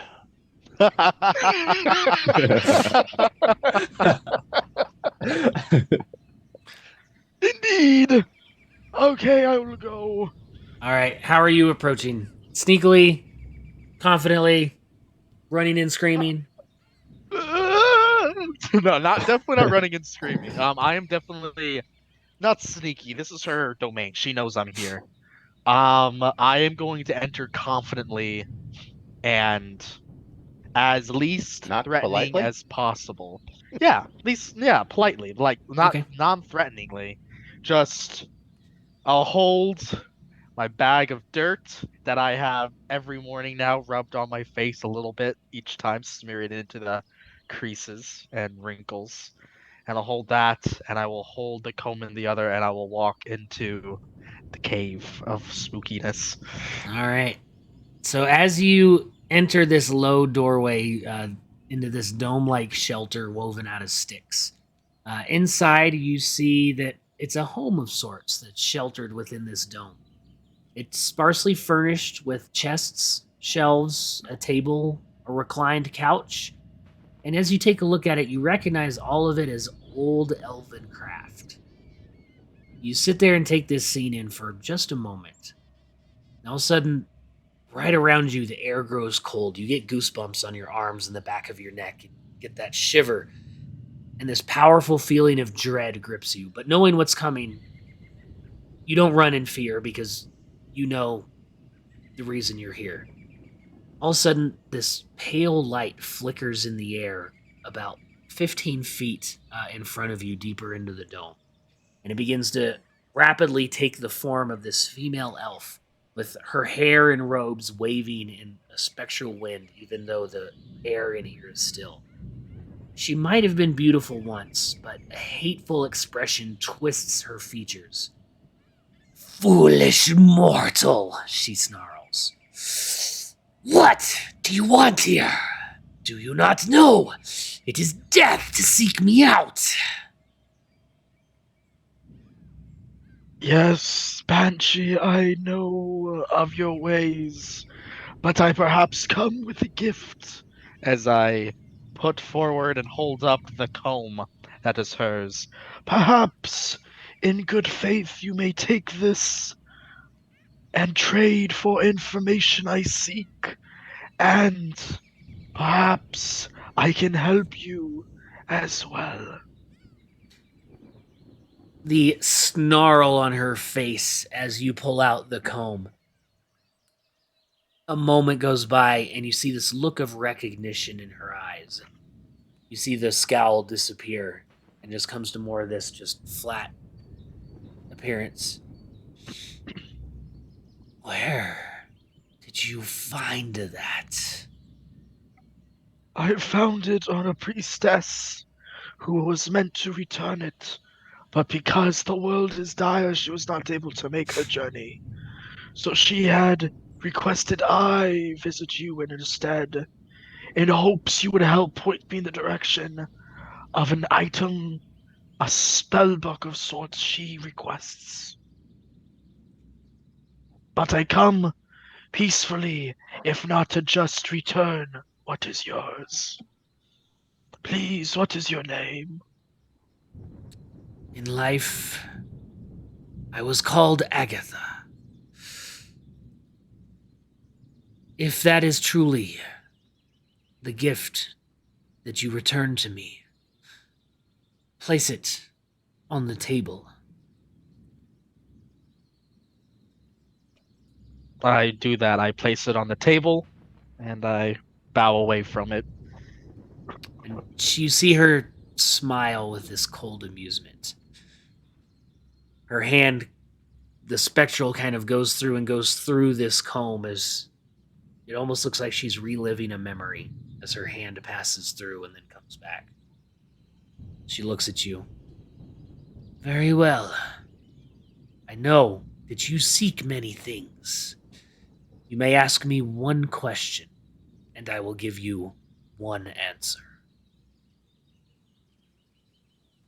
DM question. What was the name of the spell book? The wizard spell book we're looking for again. It's I'm not really Bo ready. Gentle's spellbook. Bo Yep. Gentles? Yeah, I swear to God. Yeah, No, I believe it. I believe it. the They're mage's running this name campaign too. was Bogentle. Bo Jangles. Got it. Bo Gentles. Thank you, Agatha. I am seeking the spell book of the mage Bo Gentle. Do you know where it resides? I gave that book to a necromancer named Tessernoth from the city of Erebor more than 100 years ago. I do not know what became of the book afterwards. That is the last that I saw. Erebor, you say? Yes. Okay. Now, Hopefully- I have answered your question. Her hand reaches back out to the comb. Now leave me. I will, Agatha, but before I go, is there any rites as a man of a holy order can do for you to ease your time upon this plane? I have been here a long time. Perhaps in returning this item to me, my soul will have what it needs to move on. I do not know. Once your task here is finished, if it pleases you, return to me and you may perform your rites. But for now, I wish to relive my memories. As you wish, Agatha. I look forward to seeing you once again. Before I leave, I will just place my hand kind of on her spectral one and on the comb, and mutter, like under my breath, like a little prayer, and I will bow once again, and I will leave. Give me a. Let's see. What would I want to call this? Well, give me a religion check. Oh, I'm good at that. Okay. I was gonna say you're a priest. You better be good at that. I'm proficient, but my intelligence is still a 10. Ooh, thank goodness. 15 for religion. That was almost a nat 1, and that would have made me cry. All right, so with a 15, as your Questions, hand reaches out towards hers, you see her come back a little bit, but then almost more protectively try and cover the comb as this almost death stare comes back on her eyes. But then as she sees what you're doing, it subsides, and she just watches in silence as you bow out, head out the door. And you see your friends waiting in the forest mists ahead of you. We have a clue. The city of Ayabor lives a necromancer who she gave the book to but a century ago. The necromancer's name is... Insert necromancer's name here, because I did not write it down. Tessernoth. Nasernoth. Oh my gosh. There you go. Smirnoff. I typed it. Smirnoff. This is if... Does anyone know where the city of Ironbore is? Can I roll history for that? Sure. 11. I'll guidance that if it's a fail. Okay. Oh, and a good thing about guidance, there's no limit to which you can do it on players. There's no like one limit Just the for reaction long limit, rest. right? Yep, just Yeah. the reaction limit. But you can do it to anybody any amount of times. Still as a reaction though. Alright, so I got a D4? Yep, you get a D4. I don't know if you failed or not, but like that's what's kind of weird. You kind of have to let them know they failed. Nice. 15. All right. 15, you said? Yeah. So you recognize Irobor is a... you also... It has two names. The Overland City and the City of 1,000 Spires. It's in West Faerun. It is an independent city-state that has been around for a long time. And it is similar, not as big, but very influential like Waterdeep is, but on the inland part of Faerun. Let me see. Ooh, here's a map. Oh, okay. It is kind of down south, just west of... What's the city where Avernus opened up and you do the Dungeon of the Mad Mage? Baldur's Gate? Baldur's Gate. West of Baldur's Gate. And that's about all you know on a 15. How far away from Baldur's Gate are we? Pretty far, because you've got to go back to Waterdeep, and then down the coastal road to Baldur's Gate, and then back west again. Wow. Yeah, on the map you gave us, it's like that. None of those things are even on there, so it's like I have no idea. Cool. But if you Google a Sword Coast map, you'll see it on there. So we get the 3 potions if we got the book back, right? No, the information. Oh, gotcha. Thank goodness. I was about to But- be like, this might be a little more than just 3 potions. You do guys can check successfully. our- Oh, sorry, go ahead. You do successfully complete this portion of the quest, so everybody gets 40 XP, 200 divided by 5. Yeah, and if you guys are curious about our quest, if you go into journals, on the bottom it has quest log. So you can see how far Oh, along we are. nice. The Banshee's Bargain. There's nothing.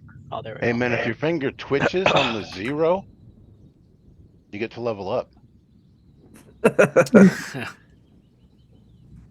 I need to run to the restroom. I'll be right back. I can still hear you guys though. Actually, we Yeah, are right me at as about well. the break, so let's go ahead and take our this is good. mid break here. I'll Woo!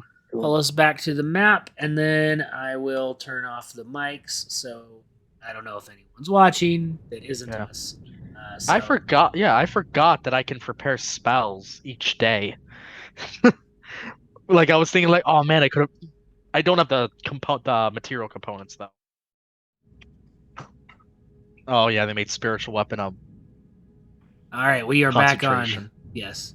Woo! So one thing we talked about on our break that we realized we need to remember is inspiration, because we did have 2 nat 1s that we forgot to award the inspiration and use those, but those go away at the end after completion of a long rest. And then Radgar, I think, is the only human, so he's the only one that starts each day with inspiration. All right, so with that, you find yourselves there in the woods, and it's a short walk back to Coneyberry. It's still late morning, not quite lunchtime yet, as you find yourselves back in the ruins of Coneyberry. What would you like to do?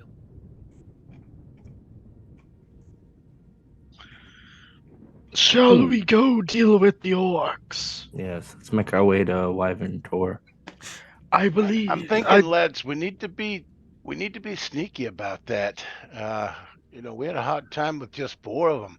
Agreed. Don't let me die again. Well, granted, we weren't Did awake for that, You and did? this will be awake. We will You have went our armor. unconscious, whippersnapper. You were still alive. I'm kicking you in the shins. Thinking maybe if we can get eyes on their camp, You got one more and- kick, so I and kick you then- back. perhaps maybe draw them out 1 or 2 at a time. Well, I believe that this time we'll be a lot more prepared with us being awake, being in our gear. But I think that's a good idea as well. I mean, we might as well try to drag him out if we can. Divide and conquer. And now, if they chase us, we don't have a banshee to take care of. This is also true. Though, if we do end up coming back here, I would like to visit her again. Perhaps I can help her rest. A rest that all beings trapped in death or leaving life deserve. That's Ew. great, but That's disgusting. I'd I be kick willing you to help again. with that. But I Start to run away. think we need to deal with the red brands as well as get Gundren back. I If he's understand. still alive. I understand. The good thing about being undead, you don't go anywhere. Oh my gosh. Graveyard dirt, and I'm ready.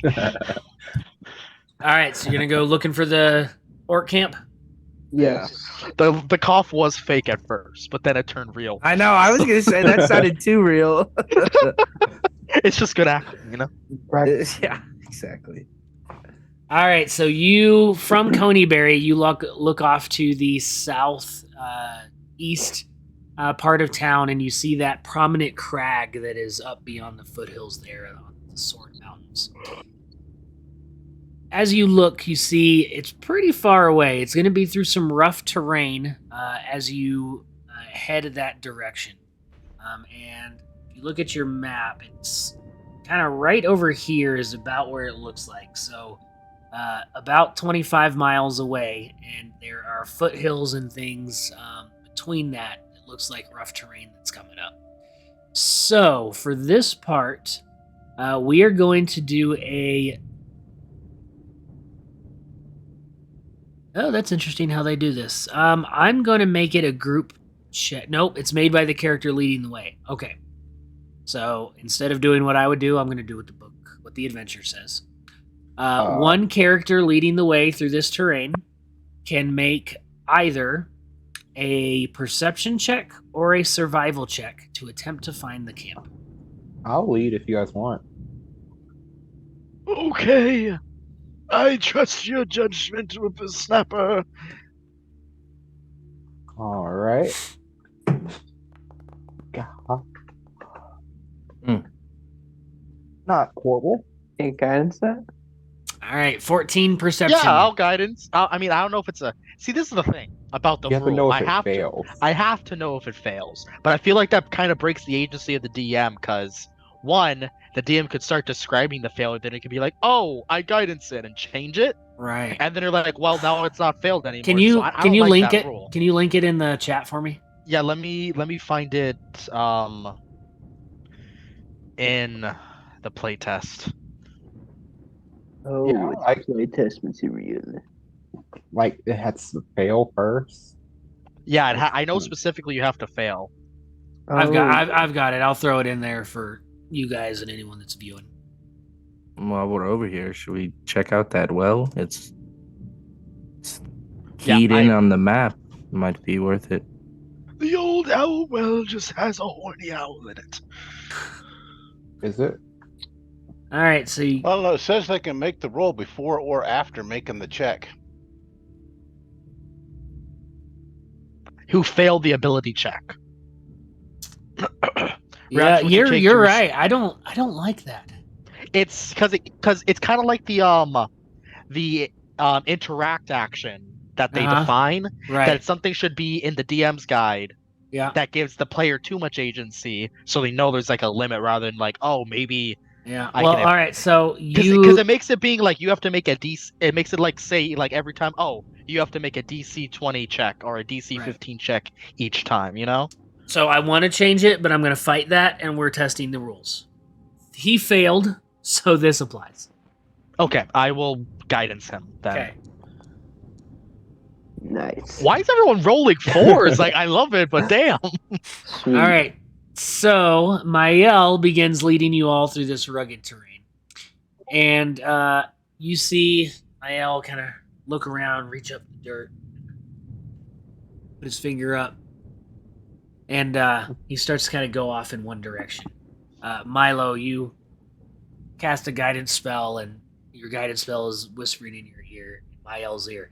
Hey, there's some smoke from a campfire over that way. Maybe we should go there. Did you hear my whisper? Okay. Yeah. Okay, good.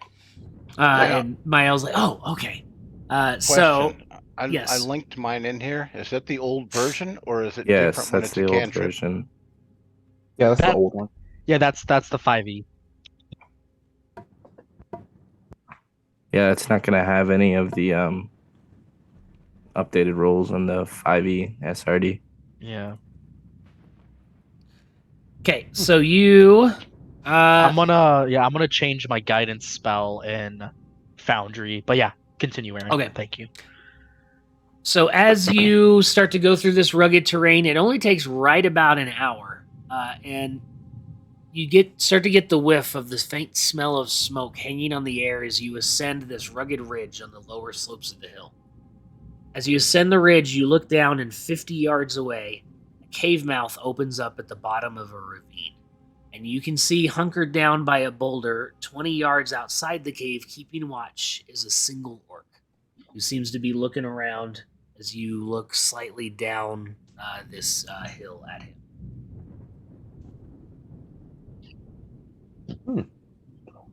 I will look back. There seems to be one keeping watch. Should we guide him out into the forest and ambush him? We could, or do we all have ranged abilities? We could pick our chances and try to take him out with the ranged attack. I mean, if we all fired at once. I can throw a dagger, but that's about it. I've got my methods too. I mostly use my fist. Still might make some sound. I get my crossbow out and I'll get ready to. I can hit him with this. I think. What if I talk to them about this cave? I do speak orc. Perhaps I can convince them that we need to do an inspection for OSHA. But the problem is what is OSHA? I had flashback to Chuck and his lasers. OSHA, they do inspections of buildings, and it's the Occupational Safety and Health Administration. They turn a blind eye to my workspace all the time. They we could sound like a go pain in the there. ass. Could be. Yeah, they are. We could go in there, tell them that we're OSHA, tell them we need to do a thorough inspection. And they come out and slaughter us because they probably don't believe in whatever this ocean bullshit They is. might if I'm able to persuade him enough. Sees us, we are doomed. Ask the orc if he feels like his hideout is a safe place for him, and if he feels valued there. Ask if they want to unionize. You never know. They probably don't even get dental. Look at those teeth. I could try that if you guys want, or we could. I'm gonna shoot him. Let's go shoot him. Okay. I aim my crossbow and I wait for others to ready themselves. I've got my short bow. How far away Ready. is he? Let's see, the 50 yards, and he is 20 yards from that, so he is 30 yards, so that would be 90 feet. 90 feet. Yep. Yay. Can I get 10 feet closer and still be hidden?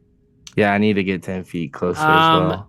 Not without making a roll. Okay. I will get closer. All right, so anyone getting closer. How close do we gotta be? Yeah, what do you got to get to? daggers? 75 or what? I have to get to 60. Same. I have to get to 80. I need to be 80 as well. I need to get at least 30 feet closer.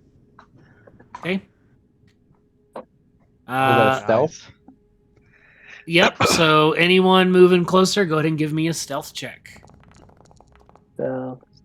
Nice. That's not bad for having disadvantage. I got a 13. Milo sucks at stealth, but he will roll a Natural 20 for a 23. Nice. Even a bumbling halfling is more stealthy than most people. Don't ever underestimate me. My Foundry character sheet does not have my passive perception for an orc, so give me a moment. It's Baldwin probably didn't roll. Oh, you're not moving closer, Baldwin? Okay. He has there a we go. musket. I don't think he needs to move.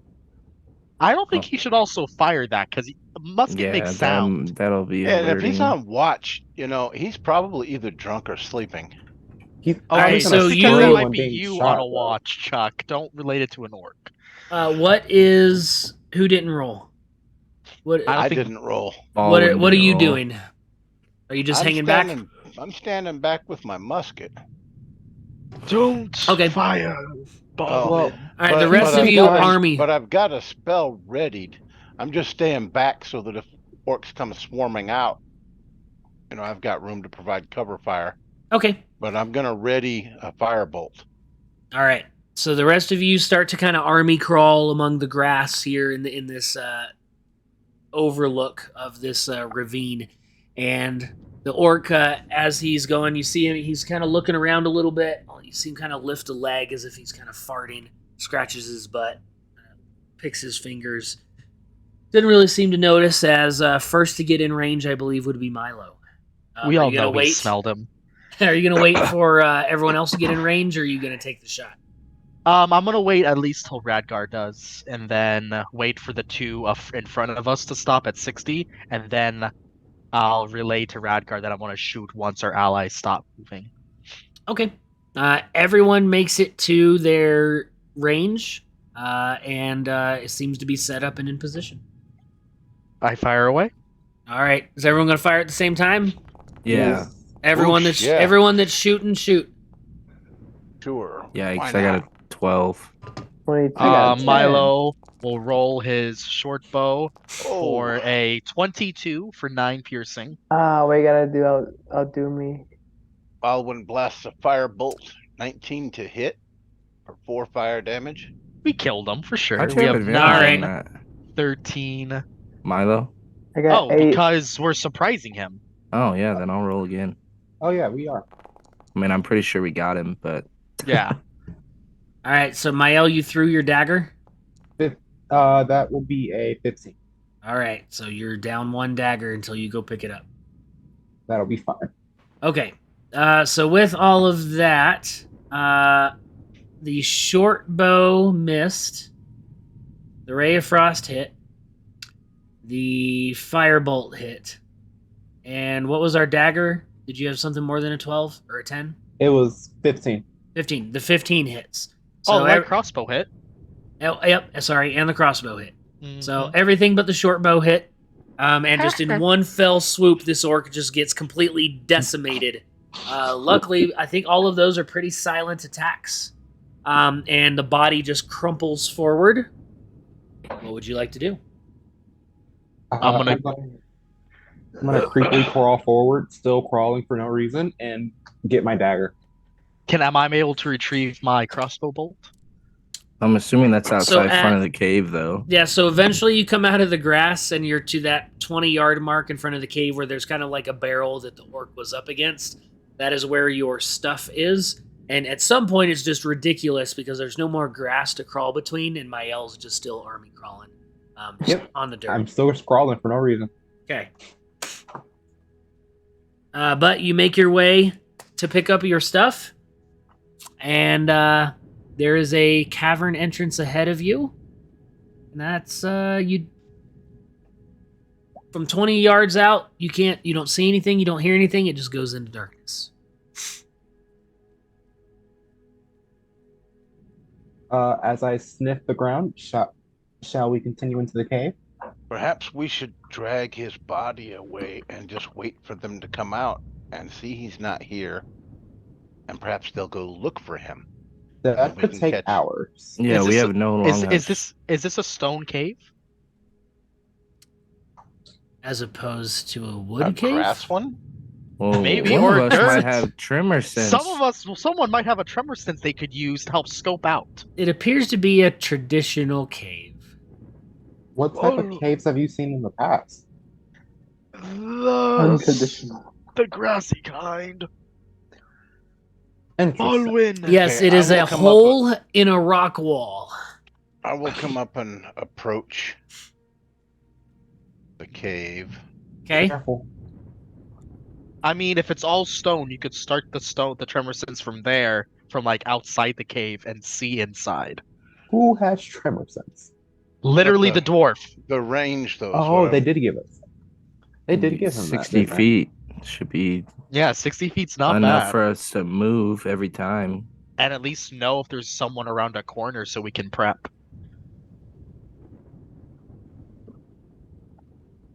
Okay. So, what you doing?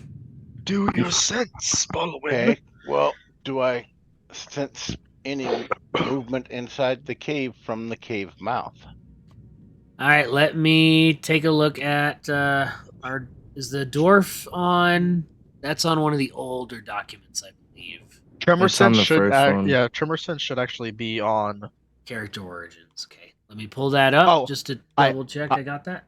Yeah, I have tremor sense. I know it's out to a range of 60 feet for the 4 dwarves, and it's for 10 minutes. Here we go. Stone cunning. You gain tremor sense with a range of 60 feet for 10 minutes. All right, and then let me take We have linked, both Bo and I linked the tremor sense from the most recent guide for you. Thank you.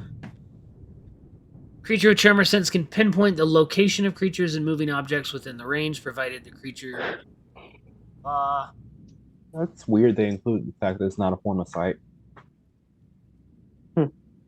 Because it's a sense. Pinpoint the location. All right, so 60 feet. So they're at the mouth of the cave. So it's kind of like the Marauders map from Harry Potter. You just see he can feel the footsteps and not identify the people within 60 feet. Okay. He's tall. Baldwin, you Top's more can powerful in this. you can sense the cave goes directly in a westerly direction, and your vision kind of ends as that tunnel continues into the cave, into the rock face. From your tremor sense, what does it look like as you activate this ability? I kind of picture it as, in my mind, I'm starting to get a lay of the area, and I'm getting pings of any movement. Like each footstep would create ripples, like drops of water in a pond. Okay. And I'm seeing those in my mind where there's movement happening in the stone up around us. So you get the sense, as you do this, that 45 feet to your northwest, you can sense a medium creature. Right at the edge of your range, just a little bit north of that, right at 60 feet, you sense another medium creature.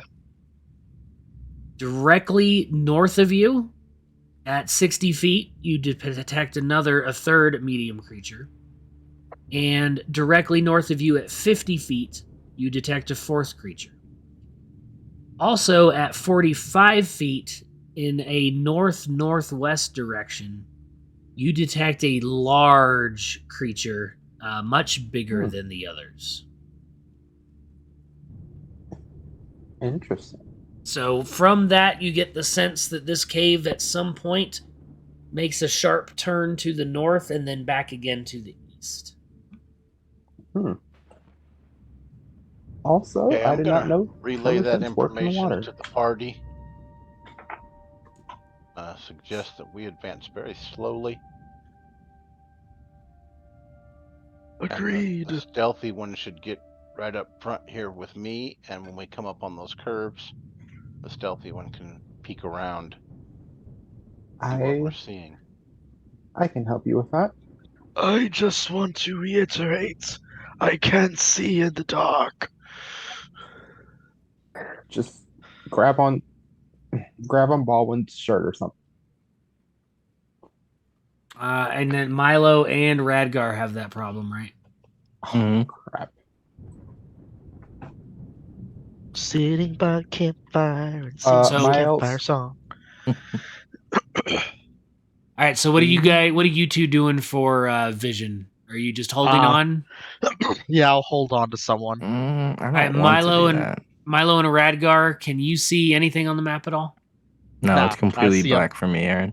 I wish there was a way if I could give you just like, you know what? I'm just gonna do Give it. I'm him gonna like give 10 you. feet or something. No, Right. don't do that. Well, Darkness Well, I impersonating can me. give you. All I say.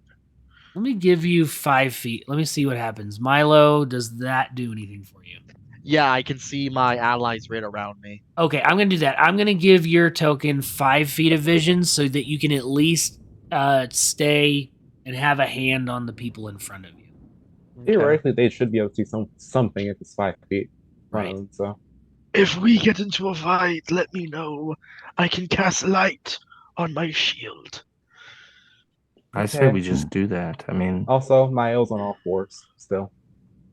Who's on all fours? Mael. Oh. Why? Why are you on all fours? As I kick you in the butt. that's your third kick. He said he's gonna kick you I've back. kicked him like 5 more times. He hasn't kicked me back yet, so I think It's it's on all the- a lie. It's only because we're going to go into combat. Before we take this rest, I'm down on you. No, it's gonna be a long As you're rest. doing It's like, that, Baldwin I'm- begins to walk into the cave. Oh, I'm grabbing onto Baldwin. Don't leave without me. Oh no, I lost him. Okay, there he is. All right, form a line. Oh shit, someone just flew by me. As Mael's on all fours, kind of sniffing the ground. Bark, You- bitch. All right, you enter into this dark tunnel, and it looks to be, as you take a look around, you get the sense that there was a. I'm going to pause you as I give you the description. It was a natural cave, but has been since widened by the denizens of this, and so you can see there's water dripping down the walls. There are stalactites hanging from the ceiling, and you can see that there are drips down. And you see shattered stalagmites on the floor from what have obviously traveled through here in a haphazard fashion. As Okay, you... Go ahead. With this distance that we've moved ahead, have I picked up any other bodies, creatures, with the tremor sense? You have picked up 2 new medium creatures, one now directly to your north at 60 feet, and then you picked up a new one to the northwest at 55 feet, but the rest remain. Okay, So we're right up to now- 6 mediums and 1 really big. Yes.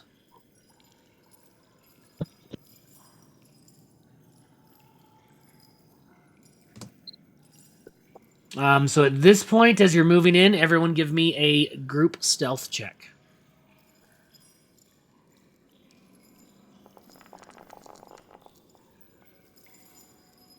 $15. Oh, I got a 7. 20. Milo rolls a gentleman's 20. Good job. Okay. Yeah, Chuck, warn me when you're about to move. Alrighty.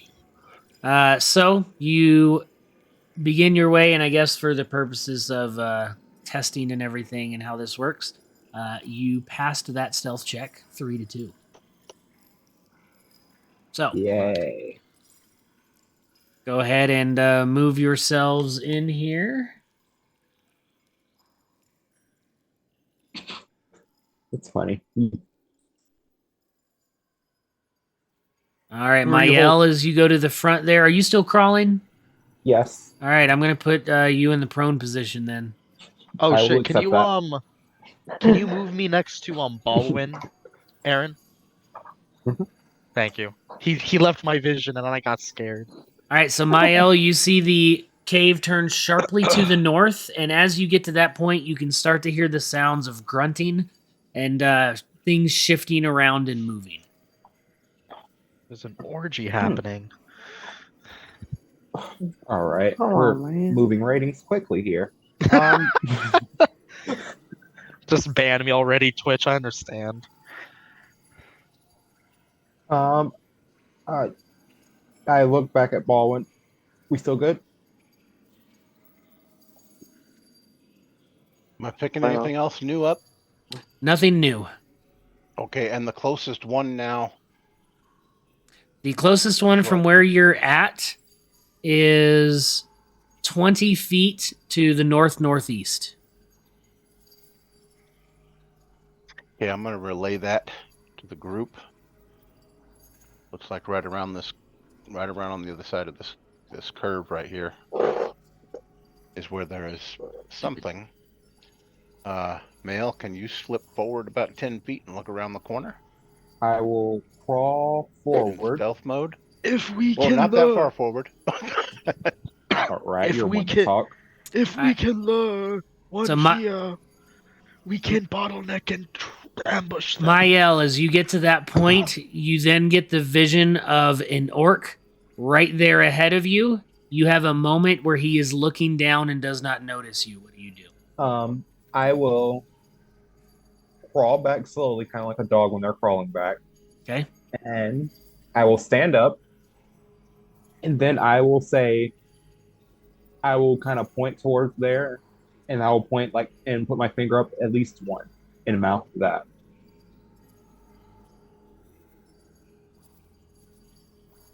Okay, do we want to try to sneak up on him with a round of silent attacks like we did the one outside? I didn't get a full look into the room, but I'm not sure if there's more in there. And we can't get past them, and they kind of have to see us, so. I mean, we have to do something. We could leave. The- But if we're not going to leave, maybe a round of silent attacks. If they don't see it, we can pull this guy off to the side and see what the situation holds. If we can Yeah. lead Mael, if you can lead them back to this chamber, we can set up an ambush. Well, guys, get in your position. And the problem is if they see Mael, they may call for help. They may yell out, "Hey, there's an intruder." He is able to do some sort of prestidigitation sort of things. He can try to whisper in their ear, make a noise. Can I hear Uh, any of the creatures that are in here? And if Yeah, everybody Right. can hear shuffling, kind of grunting noises as they're kind of talking to each other. You can't really discern what they're talking about, but you can hear kind of the orcish language echoing off the walls ahead. And you Can get we the tell how I- many voices there are? Can I try and sneak back up there and just kind of peek around the corner so I can get a full view of the room? Sure, I will make that a separate stealth check. Radgar, you can't tell. You can just tell there's multiple voices. You can't pick out a number, but you're based off of what Baldwin had So- mentioned that there were 6 in one. All right. So I want to try to You get would- it like right here stealthily, or right here. Well, And- you just revealed all the map to there, so that's the one we're going to go with. So go ahead and roll me a stealth check. Oh no! Well, you get an inspiration because you rolled a natural 1. So remember That's that. great. I'm gonna need that. Are you still crawling? No, I Okay. said I stood up. Okay.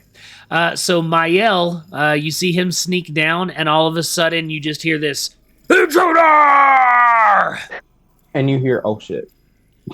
And let's Get roll ready some the initiative, attacks. fellas. When I Um, hear intruder, can I cast light on my shield? You can when it's your turn in the combat order. Dang it! Mael, you suck donkey dick. You suck dead dick. So it's fine. Oh my god! There's so many! We're so screwed. You should see what I see. I'm about to get one shot again. Well, you better roll high. I rolled a Oh. 13. That's not terrible. I rolled a 10. Judging by turn order, only one that's I can see goes before me. Oh, that's good. Okay. Hey, Aaron, this is a balanced encounter, right? Yeah. This is directly from the guide. The So guy if sucks you about- have complaints, you can complain to Wizards of the Coast. Yeah, this I seems have pretty plenty. stacked, bro. I'm not gonna lie. Well, keep in mind, this is also the first module they wrote Yeah, for this 5e. module's kind of It's true. notorious Oh. for killing people. So the first module was they didn't really know the balance. Gotcha. Yeah, Oh, exactly. well, one's in the shadows. That's nice. All right. Running out of the small tunnel to the north of you, Mael, is an orc, and he is going to run up and swing his axe at you. Oh no. That's a miss. All right, an 11 to miss as you duck out of the way, and Fenric, you hear the sound of an axe swishing through the air and an orc grunting "Arr!" in frustration. Oh boy. Alright, let's see. I only have 30 movement. Jeez. Let's get the ruler out. Holy Okay. Oh wait, I'm a Now monk. there's half. Alright. I'm going to do magic missile. All 3 on him. On that one orc that I can see right here. +1. Come on, come on, come on, come on. 6. Ah, Not bad. 6 damage. So all 3 were going to him? Yeah. All right, you light up the room as your magic missiles fly into and do a decent amount of damage, but he's still standing looking pissed off. Alright, then I want to go, like, take cover against this wall right here. And that's my turn. I'm worried about this big guy. Yeah, I'm worried that you're alone. I'm worried about all the other orcs I just saw.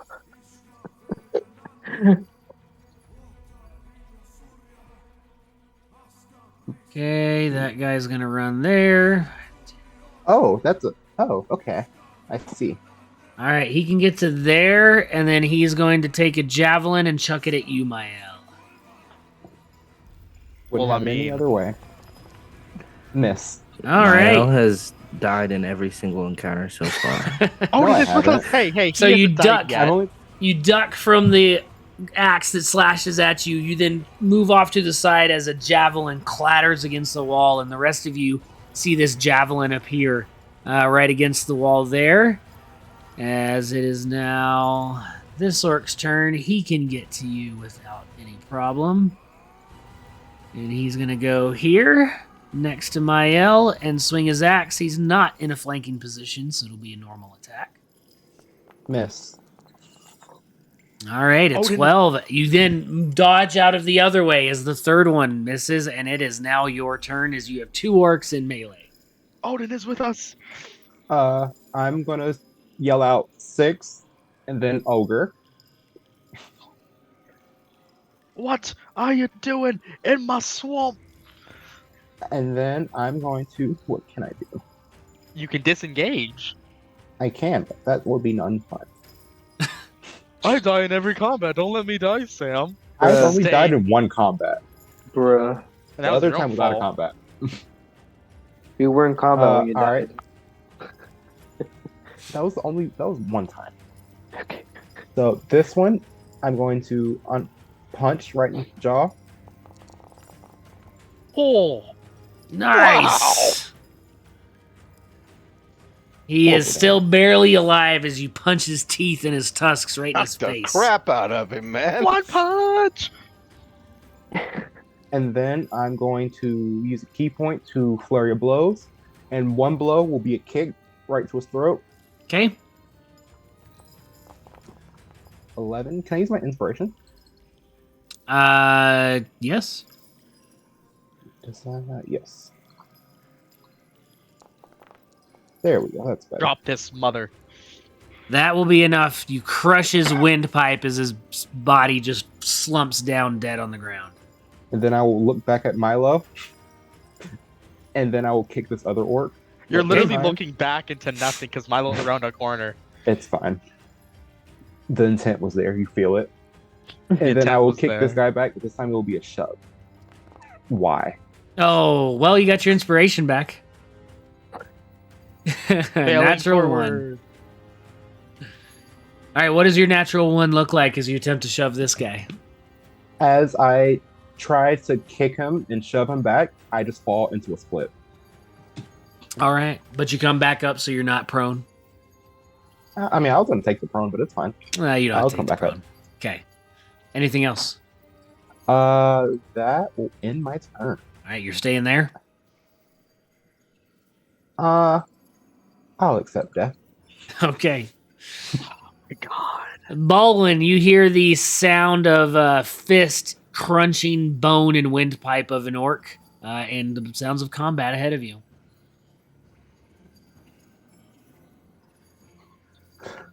Come on, 2 more speed. Okay, from Got it. this location, I can see that orc right there just fine. Yep. Okay, I just wanted to make sure. Bullwhip! Firebolt at him. 13 hit is a hit. for 8 fire damage. Okay. And then slide back here just a little bit. Okay, yeah. Where's he? Oh, he's there. All right. 5, 10, 25, 30. And then that is his special bonus action as an orc. And then he's going to step up here, Mael. And this one's he going gets to that. swing his axe at you. Miss. Keep missing. Damn it. Oh, 21 jeez. That's a For- hit. 14 slashing damage. My boy. My boy, please, no.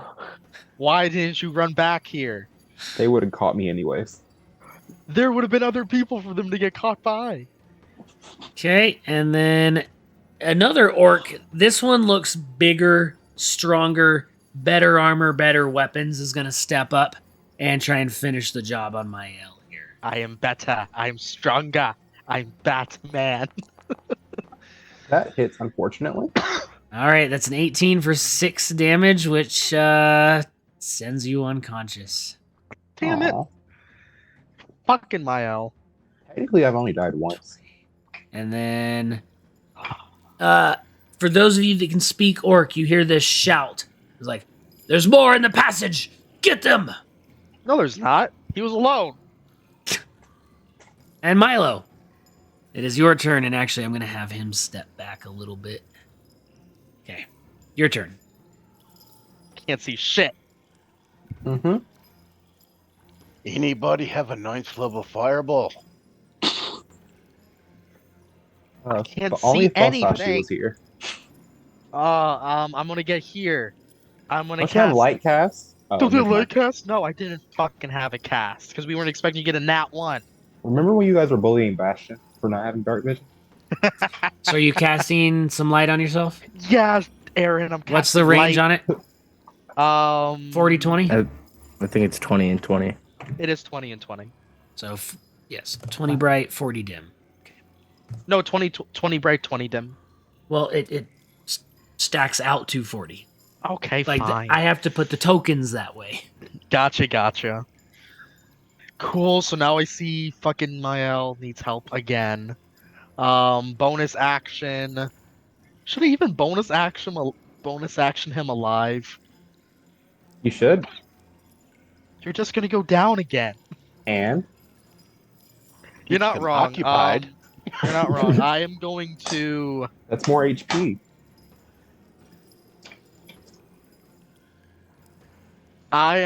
You know what? I am going to, at the orc in front of Mael, I'm gonna guiding bolt. You cast Okay. light as action, didn't you? Shit, you right. I can only bonus action. Yeah. Healing word on Mael. Max. Hell yeah, you get 7 healing, brother. We'll take it. Well, you better. All right. And that, I'm gonna back up. There we go. That will be my turn. Come back, bottleneck. Okay, Someone another has to orc tank. runs out of there. Another one. 30. All right, he can get a shot. He's going to throw a javelin at the only one he can see, which is Mael, who's prone. Oh, so he gets disadvantage. Yep. Hey, there we go. Do I hold control or alt for disadvantage? Control. Control. Oh, did that go back? Okay. Miss. Nice. All right, so javelin clatters over your head and lands next to the other one down there on the floor. And it is now the Oga's turn. Oh, jeez. This ogre's gonna come over and just fucking stomp I him really hope I don't kill you, Mael. again. I mean, I'll accept it. I did this to myself. He really did. All right, luckily he doesn't get multi-attack, but we'll see what this does. Okay, Natural 1. great club. Here we go. Please miss. Ooh, that's a good roll. Ooh. 22 for Oh. 17 damage. Damn. That doesn't boy. one-shot me. It doesn't one-shot you. I am dead again. Okay. He had disadvantage, didn't he? No, he actually had advantage. Oh, that's true. I got to roll to see if we crit. Sure. Okay. Hey, No crit. All right. could roll that first, but it's fine.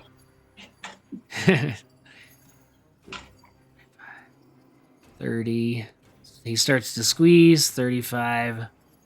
40. All right, so the ogre squeezes into the tunnel as he heads towards the rest of you, and that will bring us to Radgar. All right. Hearing the commotion that's coming from further on up the cave, I'm going to charge down up here, coming face to face with the ogre, and I'd like to attack him with my battle axe as I come in charging. 40 of here! First attack. 20 for 13. Yep, that'll hit. And I'm going to action surge and attack him again. Okay. Darn. 13 for 12. 13's a hit. Oh, sweet. Yeah, big boy. Yep. Doesn't like he's wearing armor.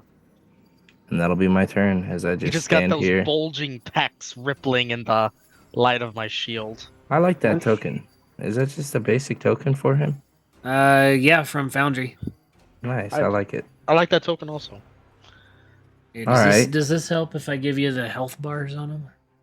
No, I kind of like it without it. Yeah, without? Hey. Okay. Takes up a lot of the screen. And then when it's like that, you can tell, how hurt they are.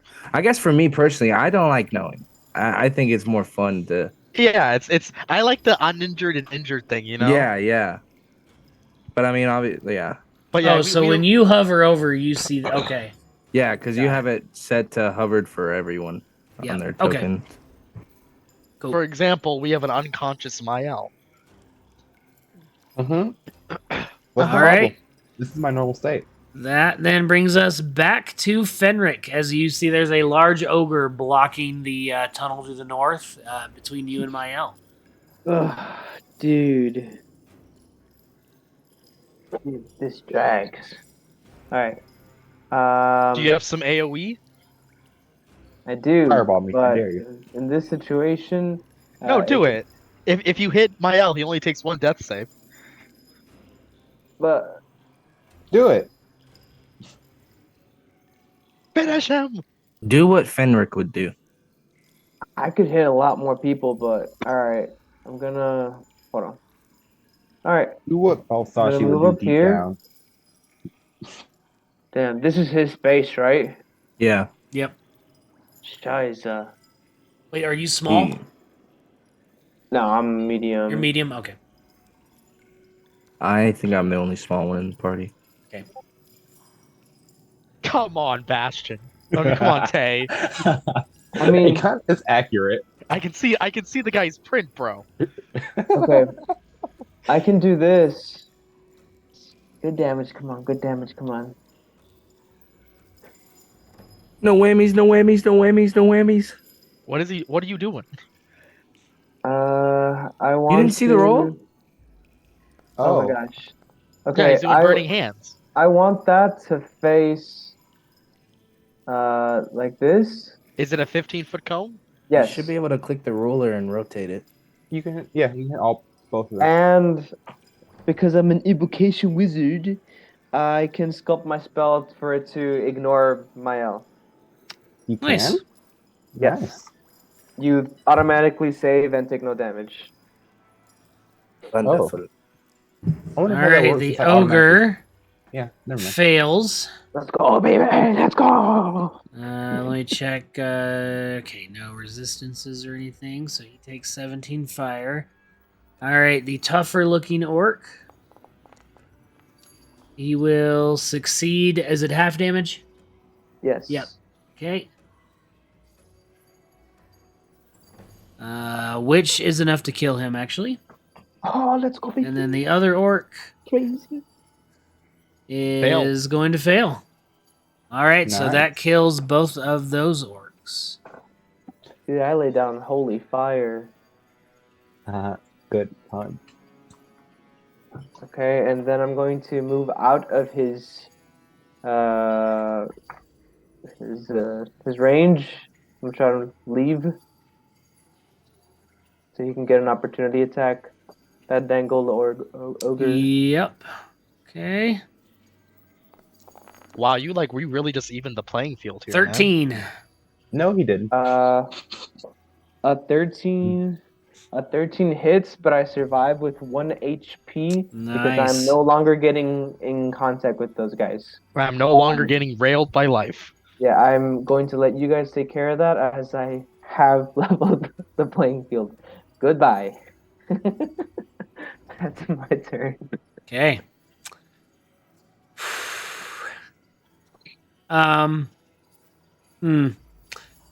What? Okay. This orc's gonna come up here. Mael, I need you to open up your inventory. Mm-hmm. I don't have much. And actually, what kind of weapon do you have? I have 2 daggers. This orc is gonna pick up both of your daggers Bitch. and move off that direction. I had those special made. You got looted. I did. And Mael, it is your turn. Roll a death save to me, Whisper. And while you're doing that, we'll move on to Baldwin. Worst part about it is that you drop common loot. Damn, I think that's a pretty bad insult. Not gonna lie. Sorry, man. It was right there for the taking. It really yeah, you're good. I'm gonna say it for him. You're good. Okay. On the ogre, we are going to firebolt. Oh, and miss. Unless Yep. they hit. Nope. And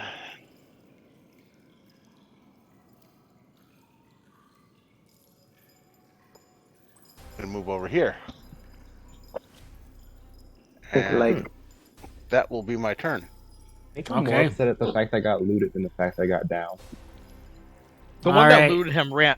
Oh, Aaron, quick question. Yep. The one that looted him like ran north, right? Yes.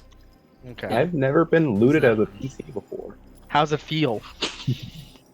I feel violated. I'm not gonna lie. common daggers. No, they were my family's common daggers. No. Okay. Sorry, Tay. The leader is gonna come up. You hear him yell. You don't hear him. The rest of you. He yells at the orc behind him, and he's going to take his axe and he is just going to drive it into your body. You take 2 death saves. Yay. I don't know if he's dead or not. Or 2 failed death saves, as that is now Milo's turn. Ah, you fuck. And Milo, yeah, I'll say through the bodies you would have seen. Does it look like he went limp with that strike? Give already me a limp. perception check. Okay, because I don't want to like waste a heal, as a level 2 caster. Wow. Perception? Yep. I don't know was- anyway. It's I a was a natural. noodle from the start. I reroll natural ones. That's a 6. A 6. I mean, he looks pretty beat up, but you can't tell from where you're at. Okay.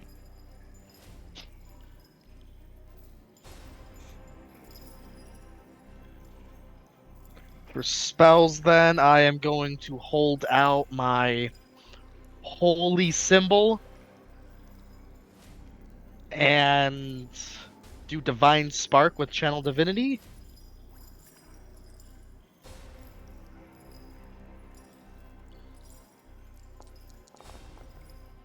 And I will attempt to heal 11 on Mael. So you send this spell off, and as it starts to encircle the body, you wait a moment, and all of a sudden, he comes back. Oh, that was a good gamble. So you heal for 11, and then bonus action, because since Channel Divinity wasn't a spell, I will bonus action another healing word at Fenric. Bro, I'm good. Sure, Mel kind of needs. I'm not in the thick of it. I have something for you. I am playing. I have to remember I'm playing support. I can't go for the kills. It's okay. There's a tier, but then I'll double up and I will healing word again on Mael. Okay.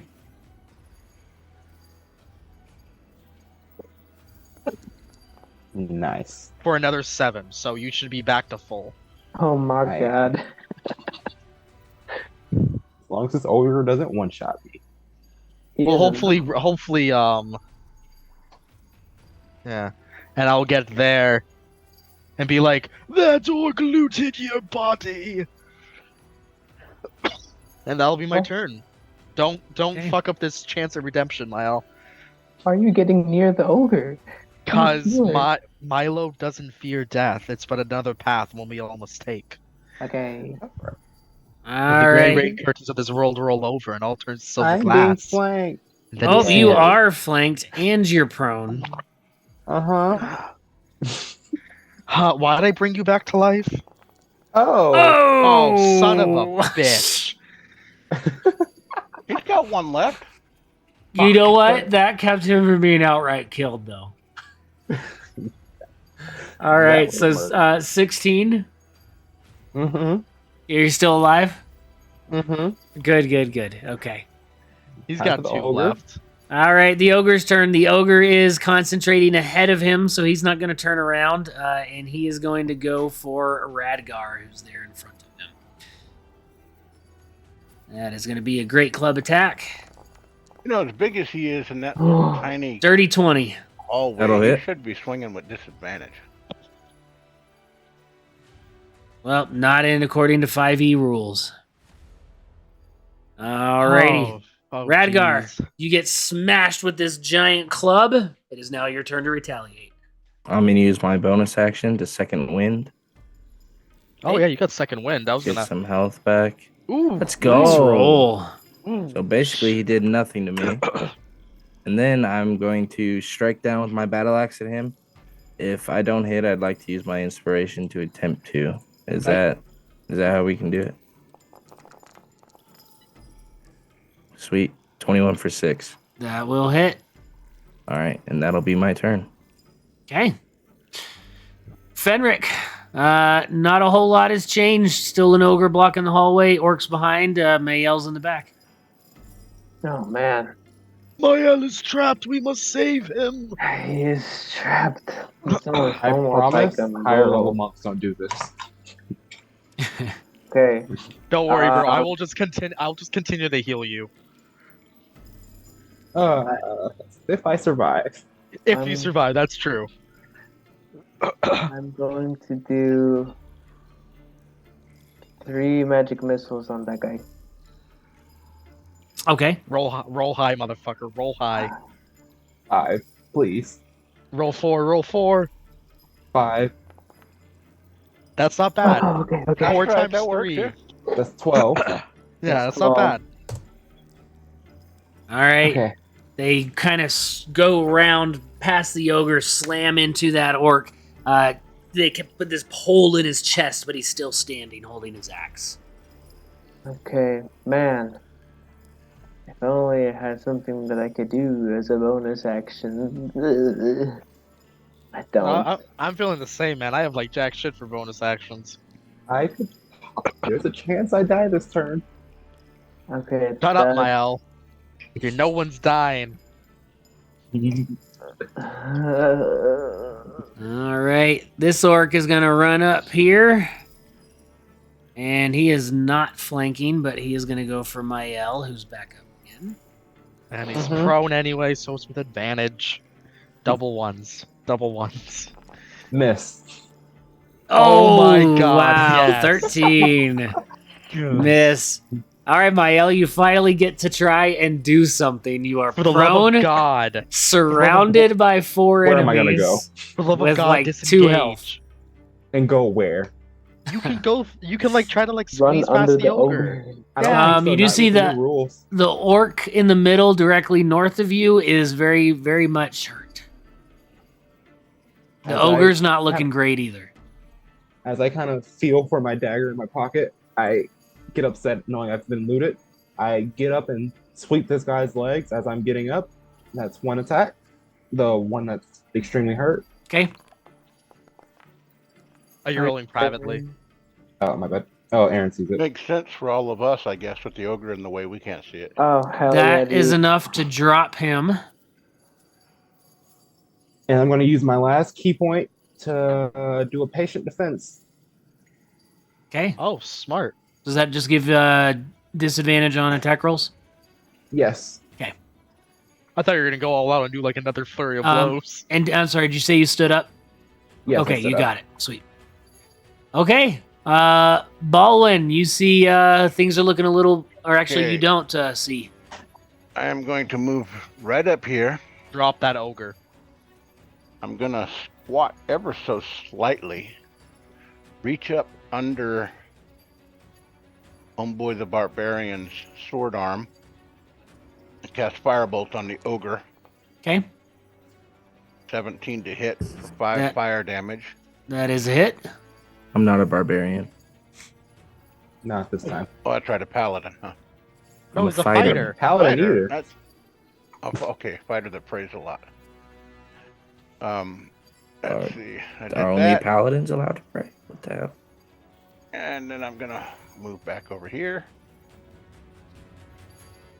and that's my turn. Alrighty. Milo, the ogre is looking real hurt. There's an orc before me. Brugor the axe fighter. Mm-hmm. He is on the other side of Mael. Yeah, he No. hasn't gone yet. Oh, I'm sorry. Oh, You're yeah, right. it's his turn. Yep.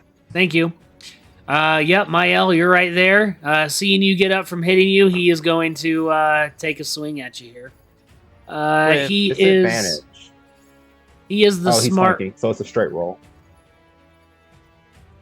Yep. So straight roll. That is gonna miss with a 10. All right, Yes. you Good nimbly job. dodge out of the way, as it is now Milo's turn. Okay. Milo. I want to see what's happening. I don't know what I want to do. I'm so excited. Healing word bonus action on Mael. Pull up the Twitch feed, Manny. You can watch it all there. That has everyone's vision. Mael gets 5 HP heal. And then I am going to, with advantage flanking with Mael, I'm going to hit this ogre with my mace. Okay. Be with me. He's not with you. He's not At with 8, me. you go to swing, and he just catches it with his free hand and just tosses it down. Exactly what you would expect a mace attack from a halfling priest to be. Yeah, honestly, orc. though. I To have an been ogre, humbled, actually. and I'm okay. He's about to hit you. That's okay. That's okay. Yeah, that's okay. Did I just use all my? I did use all my spells. Mm-hmm. I still got a channel divinity. I'm good. All right, and there, kind of right after that happens, that Brugor axe biter, you hear him give this command in Orc. Milo, do you speak Orc? No, but Radgar does. Okay, Radgar, you hear, "Kill that healer!" As the ogre changes its target to Milo. Oh. I accept my fate. Ooh, I rolled a 4. All right, and do you have a shield or something? I don't even try to block it. Some sort of divine intervention causes the hammer to miss He me. swings too high. It just swings right between Milo and Radgar and slams the ground as the ogre roars with rage. And Radgar, it is now your turn. Oh, All right, hoping Finish to finish. Yep, I'm hoping to finish him off. I get advantage, correct, with my L. Yes. All right. Oh, baby. Wait, no. Ooh. I thought you. For some reason, I thought you crit. Can I use my inspiration on that? Yes. All right. You got this. Oh no! Oh my! Wow. You're We not just looking all- very inspired. Woo! A 1, a 4, and a 2. That's Come on, Frederick. Run That's in here. frustrating. Bruh. All right, the ogre reaches up with it and catches your attack with his hand and throws it down and just snarls in your face. As Fenric, you see this ogre is causing some problems to your friends. What are you doing? Ah, man, dude, I have nothing. Mael, I have nothing for you, man. It's fine. I've That's all I accepted can the fate. do. I got him. Milo is on the case. I'm running out of juice, friends. you- Ooh. That might have been just enough. Is that on the ogre? Yeah, Okay. All right, you Oh, dang it. you send out a little bit of cold attack, and he gets a little bit of frostbite on his arm, but that's about it. Ray of cool spring breeze. Honestly. Okay, I want to see what happens. I don't think they can throw anything at me. You know, I'm scared they might throw something at me. Just hide behind a corner, dude. Just keep peeking in and out, buddy. I'm good. Just play it how Evandale does all the time. All right, this orc is gonna go on Mael, so straight roll. Still straight roll, yeah. Man, I Everyone's rolled a rolling like 9. shit. Woo! All right, We're all he's- getting tired now. It's round 4. We're all getting... Mael, focus on the. all right, Mael, your turn. You see Get the alright, two dude, the two disengage. orcs ahead of you look to be strong and full health. The ogre behind you is in dire straits. Bro, get And out his of kidneys there. are exposed. I'm gonna kick it in the nuts. Hey. Finish You it. get advantage. You get advantage. Oh, I do. You didn't need it. That's on the ogre? Well, yeah. All right, tell me how you kill this ogre. I'm just gonna kick it in the nuts and then send a vibration up its body and kill it. Oh, All right, so the ogre then falls.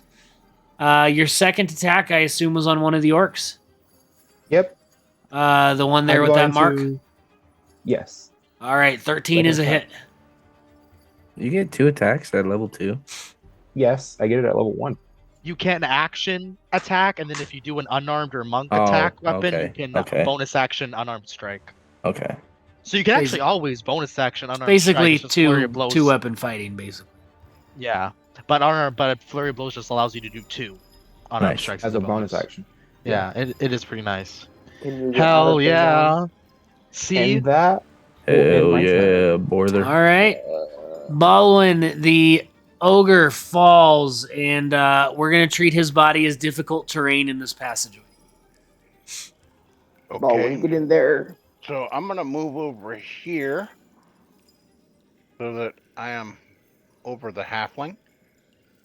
Is the only person I'm taller than. Okay. And the orc on the left that is injured. Firebolt. don't you have guns? I'm doing He's fine with bad the at them. firebolt. Thank you.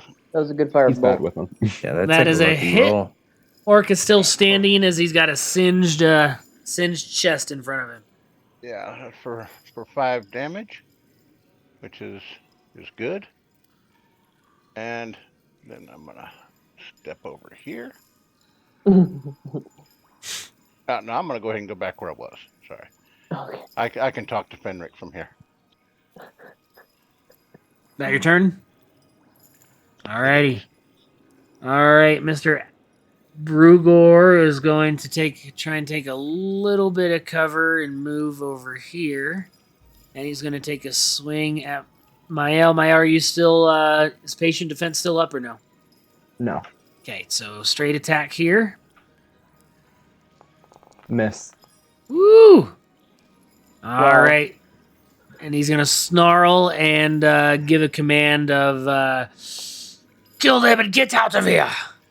As we go to Milo. On the injured and near death orc, I will do Toll the Dead. It's a D12, isn't it? Yeah, but It should be a D12, but I'll fix that later. He That fails. think is, it matters. he fails and he dies.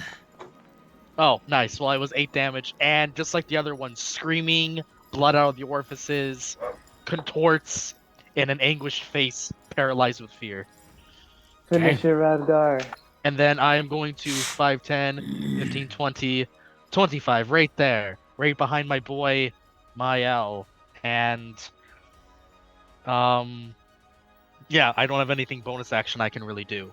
So, yeah, don't die. I don't think you'll die. I got you if you do. Radgar. Odin is with us. if Okay, I come up Radgar. right here, will I get advantage? No. No. You have to be behind You- it. Back here. Okay. And also, well, then I'll do remember that the ogre's difficult Yeah, terrain. that's all my movement to do that. To get Oh over shit! here. Okay, fair enough. All right. All right. Good enough. 21, that'll 21 hit. for 10. Didn't Yep. you dash though? No, why would I have to dash? 20. Because that's more than 30. Because it's 5, 10, 15, 20. Yeah, then it's you 30 hit to Mael there. and me. This is Yeah. 30. Well, then we'll still just take the left roll. Yep. Okay. No. Oh yeah, I guess he is dead. That's my All turn. right. Fenric. Oh man, he's not dead. Let's go. He hasn't even been touched yet. Was this the one that looted me? Oh no, the one that looted you was just got told. Yep, that one. That would have been Yeah. 30 feet. Would I be No, able it to wouldn't. shoot him from here? How would it not? 5, 10, You'd have to move 15, 10 20. feet through that dude as 25. well. Yeah, 5, 10 where Fenric is, 15, 20, and then Can I shoot him? 25 where Mail is, and then 30 there. Oh, because they changed moving Well- through allies? Well, I No, was all moving the through way. enemies is difficult terrain. I was all the way. over Yeah, there. Not you, 5, 10, Fenric. 15, 20, 25, 30. That's correct. But I was all the way over here. Sorry, we're talking No, about not you, no. Radgar's movement. Yeah, you're good. Ah, You're good. You can step on the ogre's body with me. Yep. Yeah, the okay. ogre takes up 20 feet worth of space. Can I shoot him? Is my question. If you get- From if you get- there, he would have partial cover, half cover, we'll say. Full cover, you say? Ray of Frost him. Yeah, I have nothing else I can do. Nice. That will hit. 19? 4. And his movement speed is reduced by 10 feet in case he tries to run like a little bitch. Let's All right. go. Okay, Mael, your It'd be turn. really dumb to try to move. Murder him. First time, the first one, this is a punch. And for my second hit, this will be a roundhouse kick. Roundhouse. Oh, wow. Roadhouse. Both of those hit. He is still up, but looking pretty bad. Oh man. Well, this will be end of my turn. Baldwin, Okay. get him with the good old firebolt. You know Balin. what's up. You know what's up. I'm kind of in your way, but I think you have enough movement to get up on top of that ogre.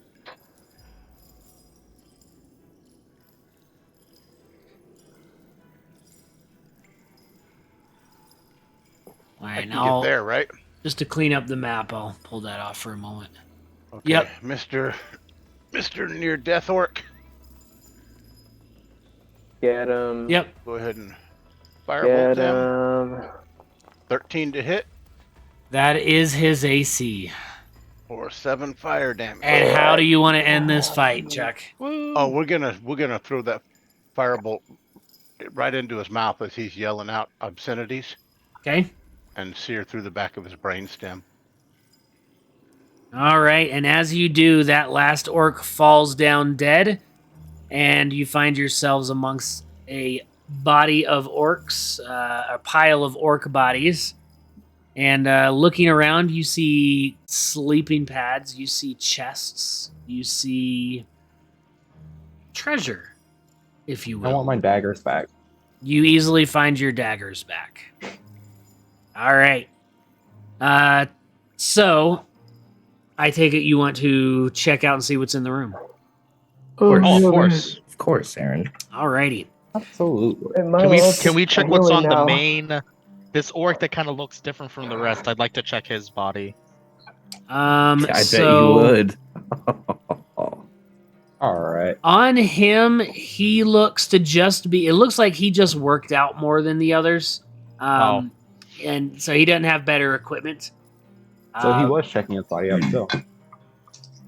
The orcs have. Oh, I have it up on.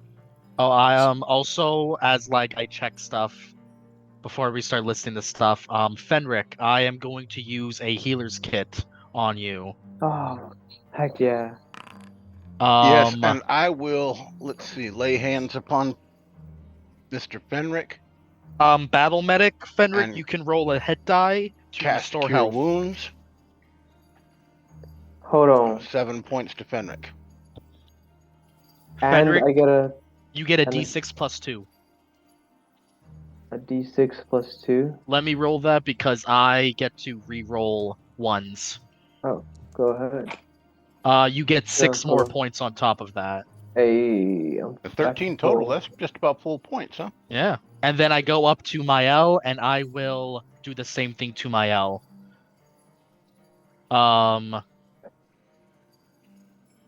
What's your hit die's a D8, right? Yep. Cool. I said we barely got out of that. Not a 10. What's your con mod? Oh no, it's my proficiency mod. So 1d8 plus 2. I get to reroll ones because of my healer feature. You get 9 HP back from the healer's kit. Nice. We should give those vials of perfume to Milo. All right, so I put in the chat. You find scattered amongst everything in the bodies 750 copper, 180 silver, 62 electrum, and 30 gold, and 3 vials of perfume. I forgot we were poor. I'll take the. Thank you for Yeah. the perfume. Each of you receives 230 experience points. 230. You know what's fun? You know what I like? I kind of miss XP from like RPGs and stuff. It's really fun to like accumulate that. 350. So what? We're at like a total of 350. How do you want to split up the monies? So I 30 typed in copper what each. everyone gets. Oh, that's what. Oh, you did. Okay. Yeah, I'm down with that. Some people get 13 pieces of the EP because it doesn't really divide up nicely. Hey, it's not 30 copper pieces each. Wait, no. Oh, yeah, 750. Never mind. I already divided it. So 150. I don't even see Electrum anymore. I see it. It's next to silver. inventory. It's next to gold. No, I know, but like You ever just mean, used like, in combat, yeah. All right. I'll take the perfume, I guess. Yeah, Oh, you boy. kind of need it. Yeah, I'm gonna sell it and get 30 gold. So Don't sell it. you Okay, don't, so you don't you ruin my life. find it's about afternoon. You still have about 4 hours or so of day left to do any traveling. I've updated the map on where you guys are on where the camp was. Oh, wait, no, I'm sorry. That is where Wyvern Tor is. The camp is... Camp should have been like up this way somewhere, huh? Camp was, yeah, because it was only an hour out of Coneyberry, so probably about there. All right, so to get to a good stopping point and let me know what the plan is next, what would you guys like to do? I don't know. We could probably get up to about this point before it's time to set camp, huh? We're trying to go back to Coneyberry, though. Do we want to go back to Coneyberry? Or Why do are we wanna going go back to Coneyberry? Fandalen? For the It's Fandolin. for Milo. He wants to talk to the Banshee. No, he meant when he was on vacation. That's a later thing if we're back out. Yeah. Plus, Forget I everything need silver to perform ceremony and stuff. I mean, in 4 hours, the most Get we everything could travel else, if we're forget going it. fast is 16 miles. Well, here's Forget about it. here's the question. Like, did we do what we were set out to do out here for the orcs? Yeah, we did. Oh, okay. You did? We cleared them Yeah. out? If you, once again, quest log. We get it. You're running this, but you don't have to be a jerk. I'm not. I literally have played this before too. Like, I'm trying not to be meta. I'm trying to use what Aaron has thrown at us. I'm checking the quest log. Oh yeah, band of orcs. Okay. Did you think Yeah. I was lying to you? No, I Yeah. didn't think you were lying. It's just I didn't know if if it was a huge group of orcs or just a small group. So we're You heading know? back to Fandolin. So yes, we head back to Fandolin to collect the potions and the reward. All right, so I'm not gonna make you roll for the remaining 4 hours, but we'll Before say we you get- leave, can we take thumbs of the orcs for proof? Sure. Ew. This gives me Milo will flashbacks to the bite Giants. off orc thumbs. Oh my god. And start spitting them into a bag This because gives me flashback of the Giants. Oh, unless someone God. gives me a Oh, knife. yeah. All Milo right, doesn't so have a you knife, so he's doing the best he can. in 4 hours you get back to the trail and find a good place to set up camp for the night. If you think about it, biting through a finger's like biting through a carrot. That's it. And that is where we will pick up next time because we'll continue doing our wilderness rolls as we travel back to Fandolin. Woohoo! I don't know if anybody watched. I don't think they did. I think it was just us. But anyway, That was a we'll lot of continue. fun. Yeah, I did. That was a lot of fun. And we'll pick up there and see if we get a new 1D&D release here soon. But for us, I don't know how much longer the survey is open, if it still is for this one. I But think it we ends now... the 26th, it says. Oh, geez, the 26th. I think so. I might be wrong. All right. Didn't when they announced one D&D, they said they were going to do this once a month. It ends the 20th. Dang. Okay. Well, 22nd. all right. Yeah. Plenty of time then, and we'll go from there. So, anybody watching the recording, thank you, and we'll see you on the next one. Same bat channel, same bat time.